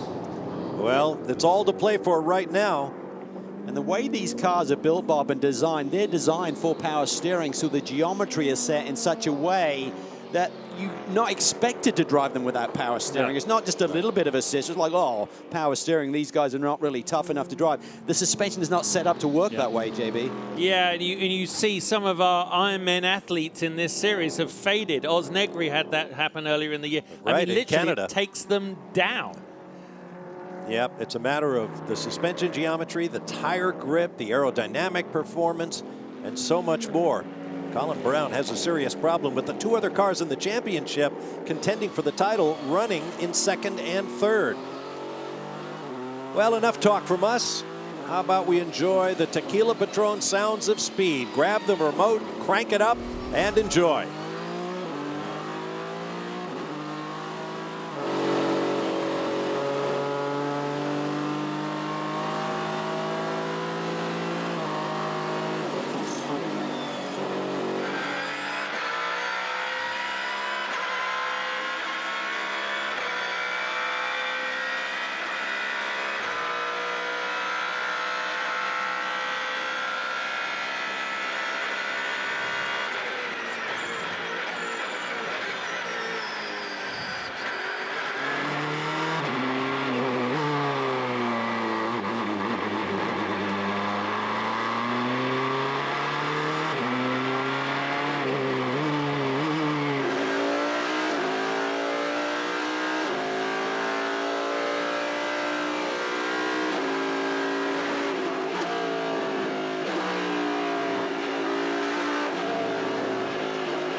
Pit lane visitors, the number 60 and the number 5 are in. There you see the Mustang sampling Corvette. Jamie. The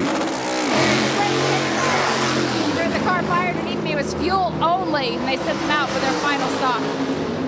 Well, the reason being is they only really needed about quarter of a tank of fuel or so, so there'd be a delay if they put tires on, but that's going to be a bit risky if he comes under the gun in the late going here. We'll have to see how the other leaders kind of respond to that move and strategy call by Action Express with the Mustang sampling car.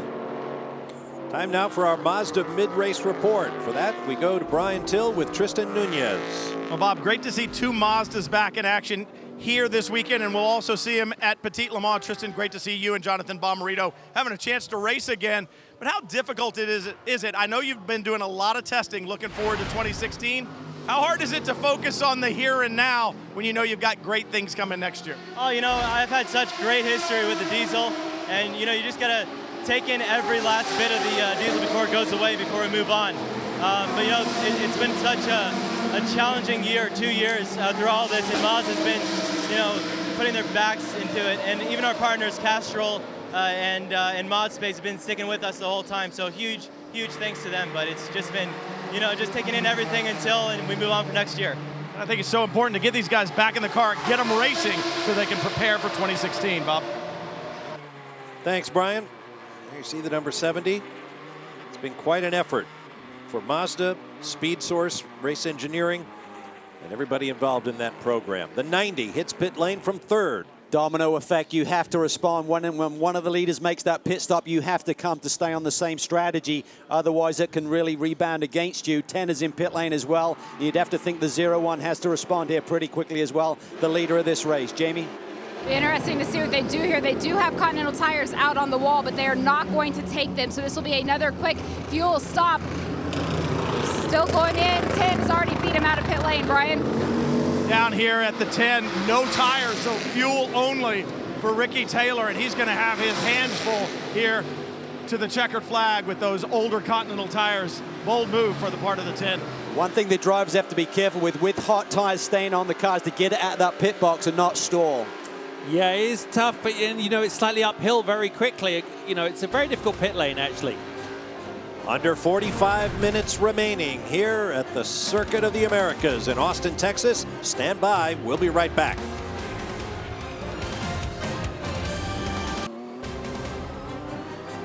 Welcome back to Austin, Texas. Before the world even knew it existed, Ford was secretly testing the new Ford GT race car it unveiled at the 24 Hours of Le Mans back in June. FoxSports.com and Ford Performance are giving fans an exclusive look at the shakedown test of the new race car that will compete here in IMSA and in the FIA World Endurance Championship in 2016. For the full video, go to FoxSports.com/Ford Performance. And speaking of Ford Performance, they're going to need to generate some after Joey Hand just made a pit stop. Well, as you look at the pit stop here, they're going to do a 4-tire change, and the reason they're doing that versus the others not, they had a lot more fuel to get on board, JB, and as we watch the right side tires go on, there's pretty much a full fuel load needed here for Joey Hand. So watch the synchronicity here of the tire change versus the fuel probe being hit. A little bit of a delay on the right rear, but it only really cost him about a second or two, and Joey Hand's going to have fresh tires on now. He's got to go down and chase down the leaders. And that's what he was told on the way out. They did not change tires. We can go get them. Now here on the lead is the Delta Wing, Memo Rojas. And I saw when Catherine Legg got out after starting the car, she jumped up on the war wagon in the pit lane with a big smile on her face. I think she and Memo feel like they've got something for these guys today. They do. They continue to develop this car under the guidance of Timmy Keane, who was with Ganassi for so many years and won so many championships there. They did a great test a couple of weeks ago at Road Atlanta, found some speed in that race car. We're on the lap record there at Road Atlanta, feeling pretty bullish about Petit in a couple of weekends. They didn't think this would be a great racetrack for them, but let's talk to Catherine and see what she saw out there today. Now, she did have a huge smile on her face when she climbed out of the car. And Catherine, I know you guys had some brake issues when you were out there, but how good does it feel after all the work that you guys have put in? And I know there are pit stops yet to come, but to see that 0 up there on the top of the timing chart. Yeah, it feels pretty good. You know, we haven't got the pure speed. We've made some really good calls. I feel like I did a good job. Memo's done a good job. We've had a small issue with the brakes, small issue with the gearbox, but fingers crossed. We need a small miracle to make it on fuel. We need just like a little bit more and we'll be good. So, yeah, fingers crossed, right? She was saying earlier that every yellow has gone their way. Finally, this year, every yellow today has gone their way. Yeah, I think they need a lengthy yellow. They're probably about 10 minutes shy, which isn't completely out of the picture if you had a long cleanup, but otherwise they're going to have to hit pit lane, I think. Remember, the concept was half the weight, twice the fuel mileage. Interesting car, interesting project, and it has been a lot of work.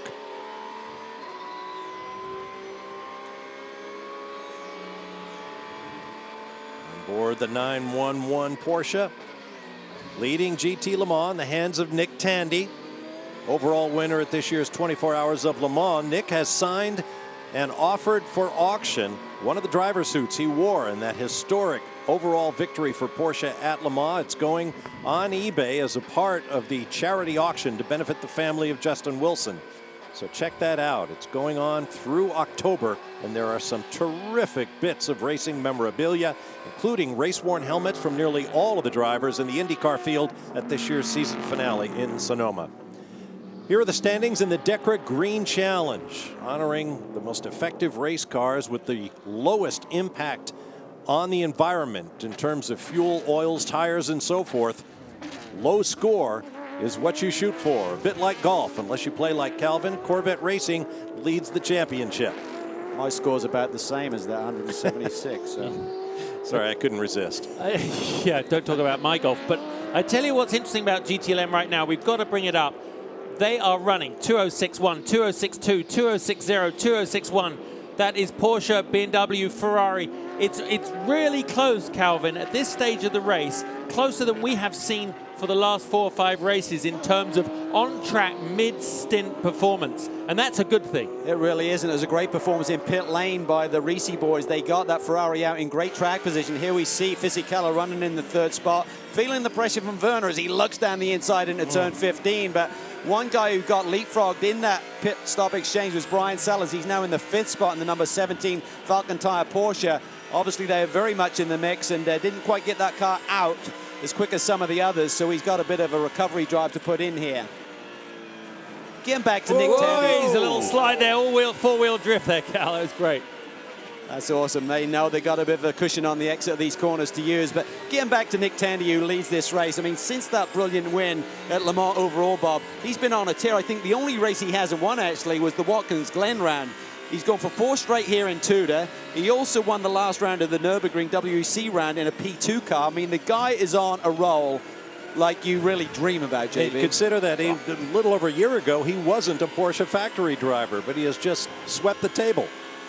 No, absolute gem in the rough, and a guy that has embraced the Porsche culture, fits the mold, works within their environment, and is delivering on track and off track. Amazing guy. There's the 007 in the hands of Kuno Wittmer, leading GT Daytona. They have made but 1 pit stop. Can they make it on fuel, or will they need a splash? We'll find out. A little over 35 minutes remaining, and a great battle up front. Rojas, Taylor, and Hand covered by less than 2 seconds. Back at Circuit of the Americas, the 007 answered the question we posed before the break, and they are pitting. Kuno Wittmer getting fresh rubber and fuel to run the final 32 minutes and change in this race. See the tap on the shoulder there. Didn't need a full fuel load, so that was a time stop. Critical few tenths can be saved that way, or maybe a few seconds even, to get them back in the game. Meanwhile, as we went to break, up front, the top 3 were Memo Rojas, Ricky Taylor, and Joey Hand. Right now, it is Joey Hand, Ricky Taylor, and Memo Rojas. The Ganassi team told Joey, you got fresh tires, they don't. You got the fuel, go get them. And he did. Certainly the 01 car has been extremely quick here, and we talked about it. It's been a year since the 01 has hit victory lane. This is potentially a big day. Certainly had pace at Road America, where Joey stuck the car on the pole, took off at the start, then had a turbo clamp brake on them. They had to make a pit stop. Here's how it happened. There goes the number 10, Ricky Taylor. It's the move for second. Up ahead, you can see Memo Rojas. Yeah, he made it stick, and that's what he needed to do. Look at that. It was nice going through traffic there. Another look at that move up into turn 1. Yeah, I mean, you know, that's what happens there. Ricky really was defenseless. He tried to carry the momentum through the apex, but, you know, Joey was on a charge there. Good, clean racing. You know, let's face it, Chip Ganassi's operation are not second or third place people. They always come to win. It will irk everybody from Chip down that this car hasn't won for that long. And they came in this weekend, and boy, have they pushed. And the qualifying lap by Scott Pruitt was outstanding. And, you know, this car, I still don't think it looks easy to drive. I think he's really having to push it. This is a hard-earned, hard-driven position right now. Yeah, and I love the attitude at Ganassi. I mean, a lot of teams talk about the balance of performance between the different engines and car combinations. They don't complain. They just say, we've got to work harder. They got a little bit of an adjustment. Here we're looking at a replay. The 5 car is going to get tapped here. That is huge. I think that's Townsend Bell there in that battle with the 23 car. Turns the Mustang sampling car around, and the 90 car goes through. That's huge in the championship. Absolutely it is. Right now, Joao Barbosa and Christian Fittipaldi shown in 6th place. The 90 in 4th. Remember, they came into this round of the championship 1 point apart. Remember, they're not only call a penalty if there's someone you're racing against. If you get involved in another class, we've seen already today with Dane Cameron and Renger van der Zande. So I'm sure the Scuderia Corsa team will be on tenterhooks right now, waiting to see if there's going to be any sort of call. In fact, the race control are tougher on interclass, you know, accidents, because look at that, Barbosa there. That was a little bit of retaliation. I was waiting to see him come up on Townsend Bell. He is not happy. Well, nor should he be, but, you know, I don't know what led to Townsend going down the inside there. He's not the kind of, And it's not over. Oh, maybe there's something wrong with the 5 car. Yeah, he wouldn't be doing that deliberately, I'll tell you that. No. Well, I tell you what, sometimes when you get a little bit of retaliation and you bang into someone, that can loosen something up, and let's hope there's not a problem with the 5 machine right now. Now you're on the Turner Motorsports Z4 in the hands of Marcus Paltala. That is 4th position. He is racing Townsend Bell. So Townsend cannot afford to get involved in fisticuffs with a prototype car. He's got a class battle to think about. Paltala had 4 victories last year alongside Dane Cameron, and hasn't seen one this year because he was busy over in Europe the weekend that Turner had that victory at Lime Rock Park. So he'd love to see victory lane again. The car's quick. Townsend's got to basically get his head down. He's a mature, experienced, fast. He needs to get himself back together. But let's take a look at what happens at the end of this straight as they're coming in down towards the bumps. They touch. Look at that. Wow. And now we understand Townsend Bell will have to make a drive-through. That wasn't for that incident. That was for the earlier one that we saw where he tipped the 5 car around in the brake zone for turn 12. About a 30-second pit lane delta. Boy, oh boy, we talk about the championship on the line, and we're seeing a few incidents today which people will be having nightmares about over the next couple of weeks as we wait for the final race of the championship. As they run, Townsend Bell has taken the points lead from Christina Nielsen, but he will have to serve that penalty, and we'll see how far he drops. That's going to change hugely. Oh, yeah. A lot of cars running nose to tail.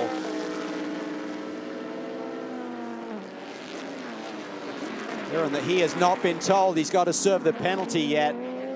They'll fight it, but typically there's no way they're going to reverse that decision. This is what it's for. He looks to the inside of the 23 and just can't get it slowed down enough for apex as Joao Barbosa quite rightly takes the line.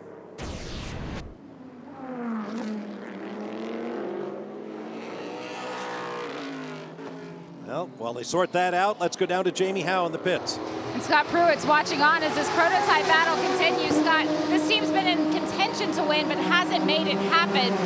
What would it mean today to finally get that win? It would be huge. You know, it's been a long, tough season. We've been working really hard. I had my family at home, and you know, continually making some gains and making some gains and making some gains. And Elkhart, who made a lot of gains, and unfortunately had a mechanical issue.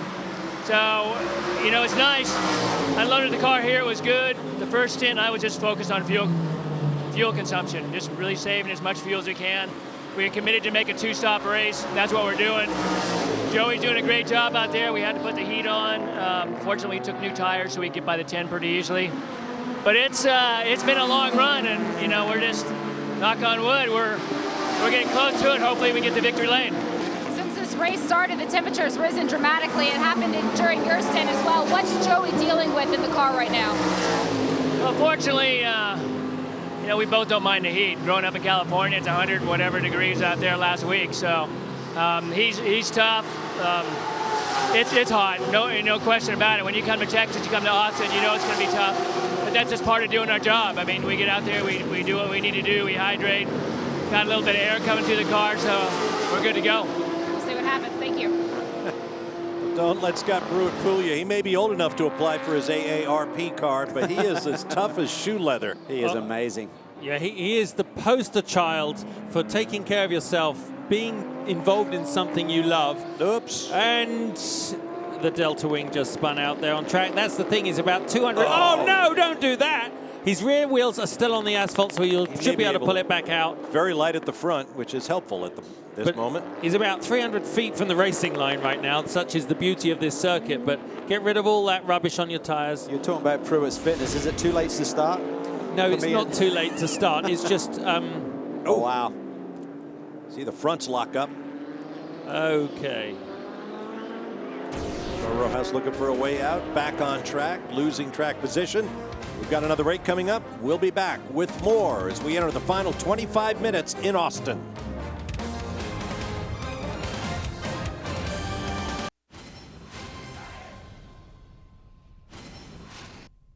There are a lot of blue Michelin shirts here at Circuit of the Americas for the TUDOR Championship and the World Endurance Championship doubleheader. Between the usual Michelin North American technical team in the TUDOR Championship and the European-based WEC engineers, there are 27 Michelin engineers, tire developers, and motorsports managers here to oversee all of their teams. That doesn't include the tire fitters, the truckers, the marketing team, and the support staff. All of the Michelin tires for both the TUDOR and the WEC series are made near the Michelin European Technical Center in France. The Michelin GTLM teams in the TUDOR Championship are running the same tire specifications here as the WEC GT cars. That gives Michelin a lot of data, and it's an opportunity for the Risi Ferrari, the Porsche, and the Corvette teams in the TUDOR Championship to share data with their WEC counterparts. Back to live pictures and another stunning twist in the championship. There's the number 5 Joao Barbosa. We saw his contretemps with Townsend Bell in the GTD class Ferrari earlier. Bell got a drive-through penalty for contact with Barbosa, but he retaliated as we showed you, and he is now going to get a stop plus 60-second hold for retaliating. What a day for the Action Express duo, the 31 and now the 5, having to serve penalties. Here's the first incident. This is why Joao Barbosa was so angry that he gets turned here by Townsend Bell as he's in a battle with Mario Farnbacher there. But this is the one that got the attention of the stewards in the reverse direction. Right here on the straightaway, Joao definitely moved over on him. And that was definitely like, I didn't like what you did. JB, what are your thoughts? Well, unfortunately, an incident when you come, I mean, look at that. That is, he drove into him, into the side of him. No harm, no foul in terms of what happened to them both on that straight. But if it had gone wrong, it would have caused a big problem and someone could have got hurt. I mean, Joao at the moment apparently hasn't been told, and which means he obviously hasn't served his penalty, and he will not be happy. And I'm sure that his team are up in race control now, getting right in the face of the clerk of the course saying, you know, it's an unwarranted penalty. But a racing incident, and Townsend certainly didn't mean to drill a prototype. I think he was just looking at the GTD car to his right and thought Joao was going to carry more speed. Not absolving Townsend from what happened, but it was definitely a punishing sort of blow to Joao. But when Joao drove in the side of someone else, you know what, I know how he feels, because if someone hurts you, you actually want to go and smack him back, don't you? But you can't at 170 miles an hour. It probably wasn't the thing to do. Well, tensions are high, championships are on the line, and he realized this really ruined my day. I need to make ground, not lose ground to the 90 car. So he was very frustrated. He's a very calm, very polite man, Joao Barbosa, a real gentleman, but he was definitely fired up there, hence the action that he took.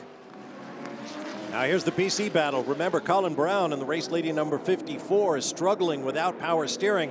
Behind him, his rivals are all stacked up.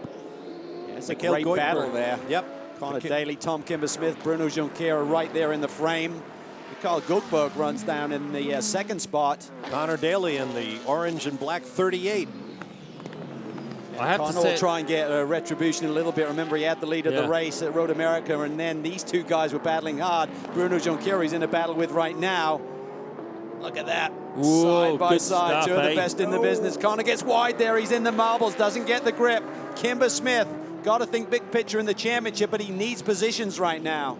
This is actually the best thing that can possibly happen for Colin up ahead down the road, because Colin is going to be struggling in that car, and the 3 cars behind him for position fighting like this will be dropping their lap times just a fraction. God, they are going at it, aren't they? Kimber Smith down the stuff. inside of Connor Daly. Great move there into turn 19. Look how much road you can use on the outside of 19 to get the proper line through 20, a bit more conventional until you get post-apex and lead onto the straight there. You saw Tom Kimber Smith's head jerking to the left as he checked his mirrors. He wanted to know where Connor was so he wouldn't get undercut. Awesome brake zone as you climb the hill here into turn 1. Really allows for some great racing as we're seeing throughout the field here today at this race circuit. Oh, that was nice, look. Yep. Made it Still stick, there? that is All good. clear, all clear.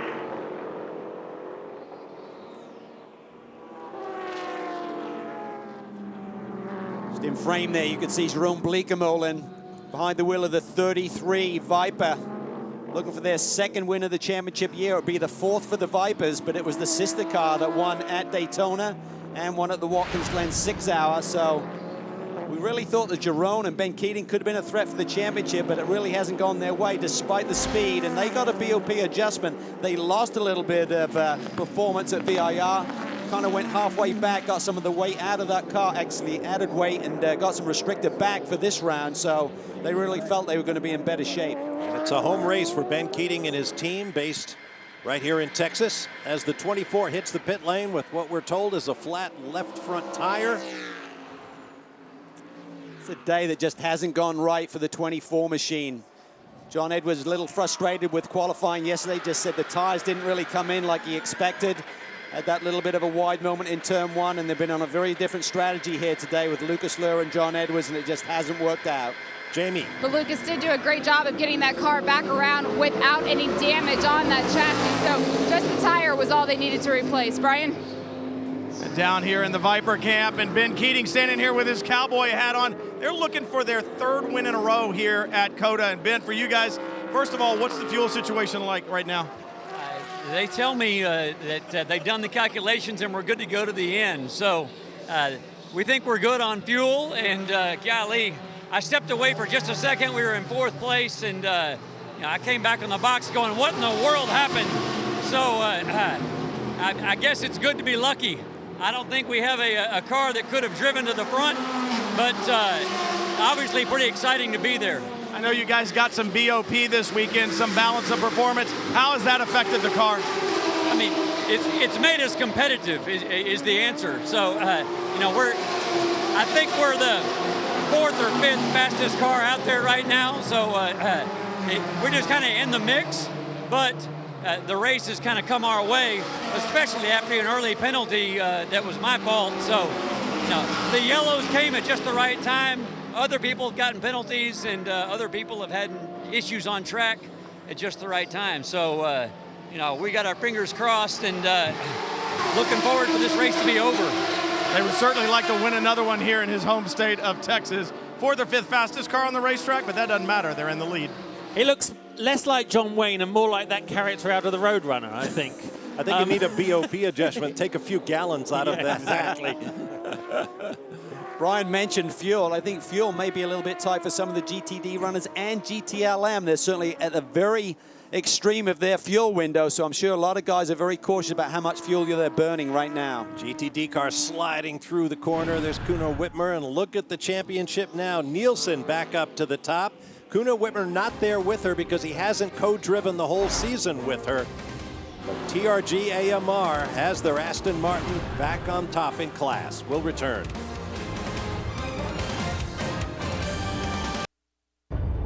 When we're done here in Texas, one race will remain to decide championships in the TUDOR United SportsCar Series. The dramatic 10-hour Petite Le Mans at Road Atlanta. Coming your way Saturday, October 3rd, 11 a.m. Eastern, live on FS2, powered by Mazda. Back to live pictures now. Roughly 10.5 minutes remaining here in the Lone Star Le Mans, powered by Chevy. There's Joey Hand in the race lead. The Ganassi team has done a terrific job of keeping that car in one piece, keeping it on the pace, and getting their man out late with fresh tires and the fuel he needs to go the distance. The way they've performed today, Calvin, it's hard to believe they haven't won some other races this year. Well, one thing I find amazing is you get a very small adjustment of performance. They didn't increase the performance of the Ford. They took the Chevys back a little bit, and it's been a game changer. I know the team's been working hard, but we talk about a drought for the 0-1. Joey Hans had such a stellar sports car career going on here. 2011, a big year for him when he won the GT Championship for BMW. But it's been Sebring, I believe, 2012 since he's last visited victory lanes. He went off to the DTM for 3 seasons. So this is a big one for Joey. And I'm sure right now, with under 10 minutes to go, he's going to be hearing everything coming out of that Ford power plant, hoping it can just get to the finish. Well, he's got to navigate some pretty fierce battles for position and important points in every other category out there right now. So by no means is it an easy road ahead, because there are some fierce battles with some serious point consequences, Cal. The nice thing is, with an 11-second lead, you can be patient, because he's come up across some really big battles that he's just had to be super patient, not take any chances. When you got the fastest car and you're running the fastest laps, don't throw it away. Ford EcoBoost on the flanks of the car. That's the power plant that will be in the new GT car that Ford will introduce next year, both here in the what will be the WeatherTech Sports Car Championship for IMSA and the World Endurance Championship. On board with the 90, third. Yeah, and he's feeling the heat from Oz Negra, and he needs to try and hold on to this position, Richard Westbrook, right now, because that is an important couple of points there, the difference between third and fourth. We believe if Barbosa serves his penalty, it'll elevate Dane Cameron up to fifth. And if Westbrook finishes in the third spot, that would be a 5-point lead going into Petit. If he loses this position to Oz, it would only be 3.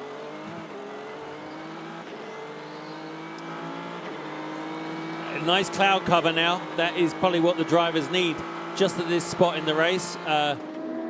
Very hot conditions out there. Sorry, Calvin. What a great story it would be if the Justin Wilson tribute car could stand on the podium here today. That would put a lot of smiles on a lot of people's faces. Absolutely. Speaking of the World Endurance Championship, I mentioned earlier, we'd explain why Juan Pablo Montoya was spotted here in Austin this weekend. He's reportedly discussing a test with Porsche in their fabulous 919 LMP hybrid car that won overall at Le Mans this year. Chris Mitchum there from Action Express. They've been arguing this penalty call on Joao Barbosa. We understand Barbosa's going to get a black flag here. Do you see Ian Watt, the engineer, at the bottom of the pit stand? They realize this is crucial in this championship. I respect them for fighting it, but, you know, we saw what happened out on the racetrack, and I think the steward's call was the right one. Here in the Wild West, the sheriff always wins. Look at Christian Fittipaldi. We got to pit this lap. Pit this lap. We got a stop plus 60-second penalty for retaliating against the 63 car. There it is. I think the good news is only going to drop him 1 spot. So the 2 Action Express teammates will trade positions. Really? Joao will go from 5th to 6th. We've been discussing it for a long time here. Joao was not aware that that penalty was imminent, and probably a good call by the team. Let your driver stay focused and just do his job. Don't be driving out there with that hanging over his shoulder. I mean, actually, up and down the pit lane in every racetrack, in every series around the world, the team manager's ability to negotiate and plead your case, defend your position to the race officials is key. And you hear the instruction, pit. He will have to now. He's diving in between 19 and 20 to take that penalty. Tough on the team, but justified, unfortunately. I say that. We've got to watch where Memo Rojas is. He's still on the same lap. He's kind of way down the order right now amongst some other class cars, but Rojas potentially has the ability to leapfrog around the 5 car as well, so this could be really critical heading to Petit. So while Barbosa heads for jail, let's pick up the action in the Prototype Challenge battle. We're watching Colin Brown. This is the 01, the race leader Joey Hand. Colin Brown is still in the lead in Prototype Challenge despite losing the power steering on that Orica Chevy. That's a mega performance by Colin, one of the best in the business, but it's one thing just driving a race car fast. That's where those days of fitness training really come into play. Yeah, I mean, he's doing exactly the same lap times as Connor and Tom Kimmer-Smith behind him, Bruno. I mean, he's really running very fast. He'll definitely need the lovely attentions of his beautiful wife this evening to soothe his arms, I think, because he is going to be feeling like Popeye after this. He may need the team to lift him out of the car at the end. We'll have to see. He's only got 5 minutes and a quarter to go. If you've seen his wife, Bob, you'll get out of the car. You'll make that trip. Very tough, though, and Calvin explained very well why that is. But as we're watching the 54 car with Colin behind the wheel, this is actually odd enough that it's high downforce. The direction change will be where he'll be feeling it the most, and he won't want to make a mistake. That's where he'll be struggling. We watched the 5 regain the track, and Zhao is just going to have to go as fast as he can just to, for some sort of redemption. Yeah, you're going to have to wait for timing and scoring to cycle here to see where Memo Rojas is. But you lose 30 seconds just coming down pit lane. Then they hold him for 60. So that's 2/3 of a lap around this racetrack. So that is a huge penalty to serve. Here's our Continental Tire race recap at the Lone Star Le Mans. Joey Hand leads the overall in prototype. Colin Brown, as you saw in PC. Nick Tandy has his Porsche on the lead in GTLM. And Jeroen Bleekemolen, what could be a big win for the home team, the Viper in GT Daytona. Just 2 caution flags. Here the fuel alarms are on, Bob, on some of these cars. We're in the 912, may have be seeing it now, and we know that GTLM and GTD cars may be on last gasps of fuel. Jamie, what are you hearing down there? Well, we did have the number 4 and the number 3 Corvettes come in for just a quick splash of fuel. Both the Porsche teams are up on the pit wall right now, ready. I asked the engineers if they could make it on fuel, and they said, I cannot answer your question, so it's going to be close. Well, we asked Owen Hayes, who's one of the Porsche management this morning, JB. I said, what's your fuel window? And he just smiled and said, I can't tell you that. I felt like saying, well, you better not run out there, and hopefully you know. That's right. But they're certainly on top of things. It's just the way the yellows fell, and they were hoping to get another one, so it's going to be really tight. The message has to go out to the drivers when you're in a long window to get to the finish. Save fuel at the beginning of the stint. You can't call him up 10 minutes from the end and say, save a bunch of fuel, mate. There's none in the tank to save. Hard to also save that much when you're on a track with as much full throttle as this. A little bit easier where you're on and off the gas more. This is a lot of full throttle. As the 911 makes the pit lane. That answers that question. Okay, the big question is going to be, what do BMW have to do? Dirk Werner sitting in the 3rd position. Fissy Keller in 4th. This is huge for the championship. And so close to the finish. We expect the leader to take the white flag next time by. Jamie, they're coming to you. Both Porsches are in. It's going to be interesting to see how long they're actually sitting on pit lane. The number 911 has a substantial lead as they hit their pit speed button. He is into the pit box. So the fueler then has to just connect. It's going to be, oh, and he missed it. So that was about a second delay right there. Just slipped over the nose. And he is out. The 912 getting that quick splash. Having a hard time getting connected to the car. So both of these late pit stops had a couple seconds to lose, but they are done.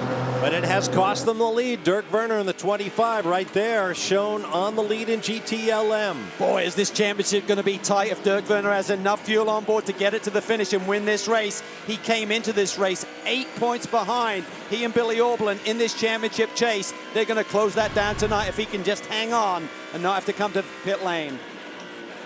Well, he certainly can actually be quite economic on this last lap if he needs to. Well, he needs to, but he can be quite efficient right now. He has quite a good gap to those Porsches that have just come out of pit lane. Everything's under control. We're going to win this race.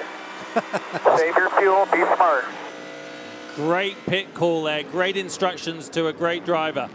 How do you tell a veteran like Dirk Werner, stay calm, you're going to win a race? He's a pretty cool cat, but look behind him. The 62 car hasn't given up on this. Giancarlo Fisichella. This is a tremendous performance. The Ferrari did not look quick here yesterday. Did not look quick and perform in qualifying, and suddenly they're in with a sniff of a win.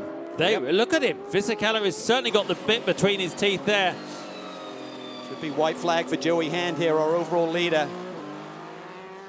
What a welcome sight for the Ganassi team to see that white flag. 1 lap left to go here at COTA.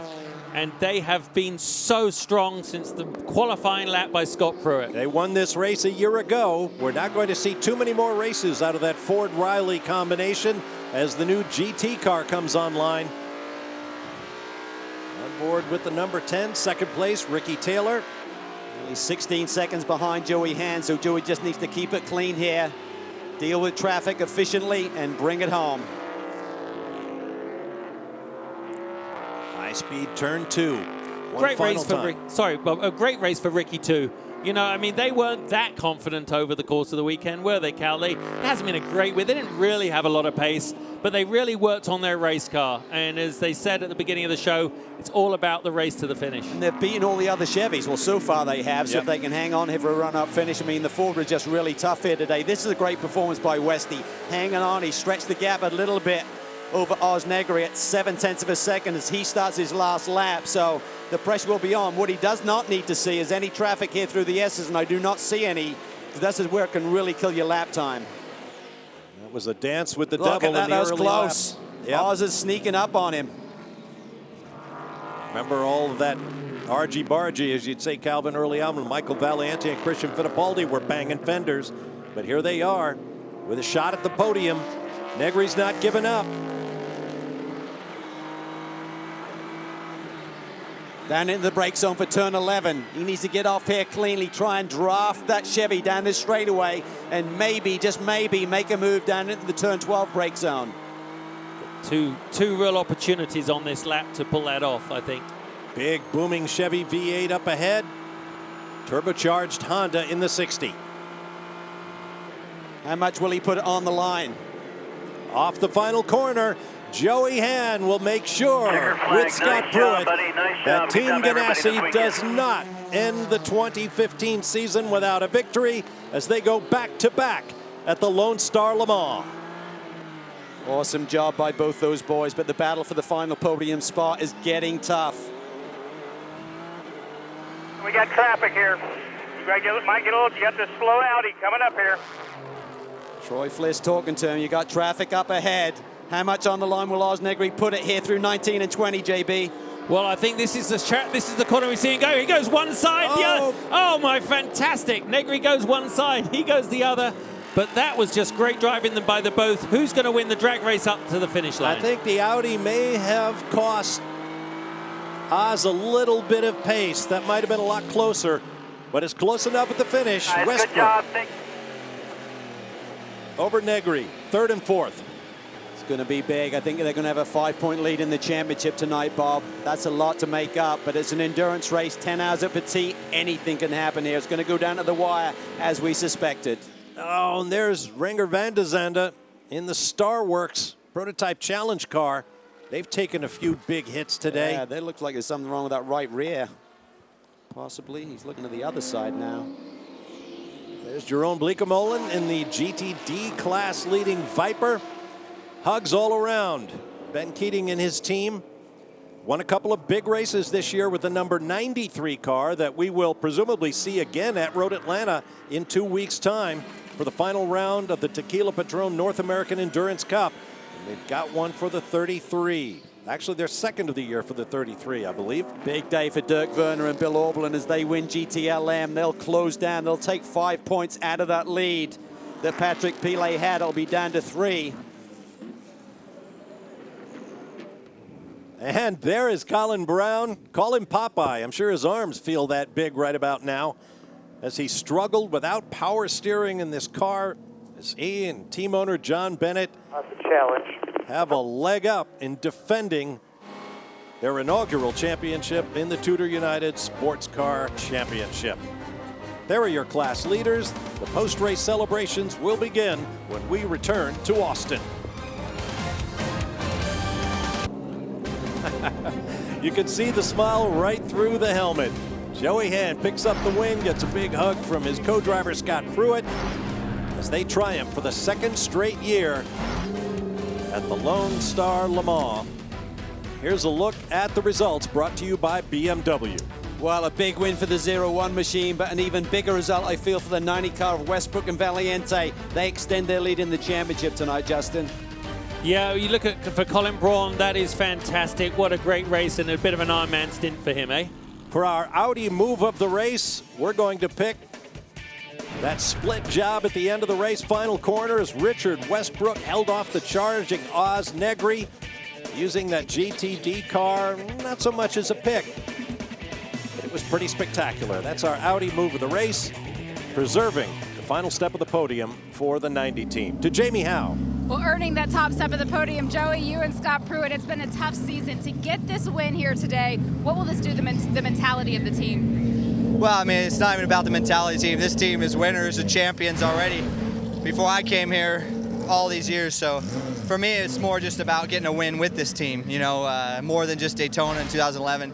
As a full-time guy with Scott, it's great to get his 60th win with him, because this guy's big time. If you didn't know, he's big time. And I just really thankful to be part of this Chip Ganassi Racing with Felix Sabates and Ford and all the backing, Roush Yates and Continental Tires. I mean, it's been a tough season. Let's not lie. But we've had good race cars a couple times and just didn't capitalize.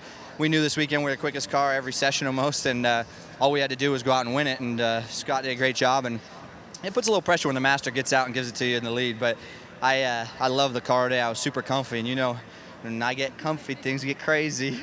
And you're both big time. Congratulations, guys. Brian? Yeah, big congratulations over here at BMW as well. Dirk Werner, spectacular stint. This is a huge points haul for you and Bill Arberlin.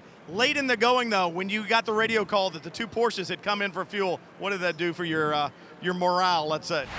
What a crazy race. I mean, it seems like that's the way we win races this year. Face some diversity during the race, like we went back to P6, P7 at one time, and then just land back on our feet. And it was all about fuel consumption, you have to say, in the end. And my team and BMW, they were just great in calculating. I guess that's what they can do. And I could overtake a few guys out on track, so it was great. What a beautiful day for us. Congratulations on the win. Bobby Rahal said, we're going to win this thing, and they did. Jamie?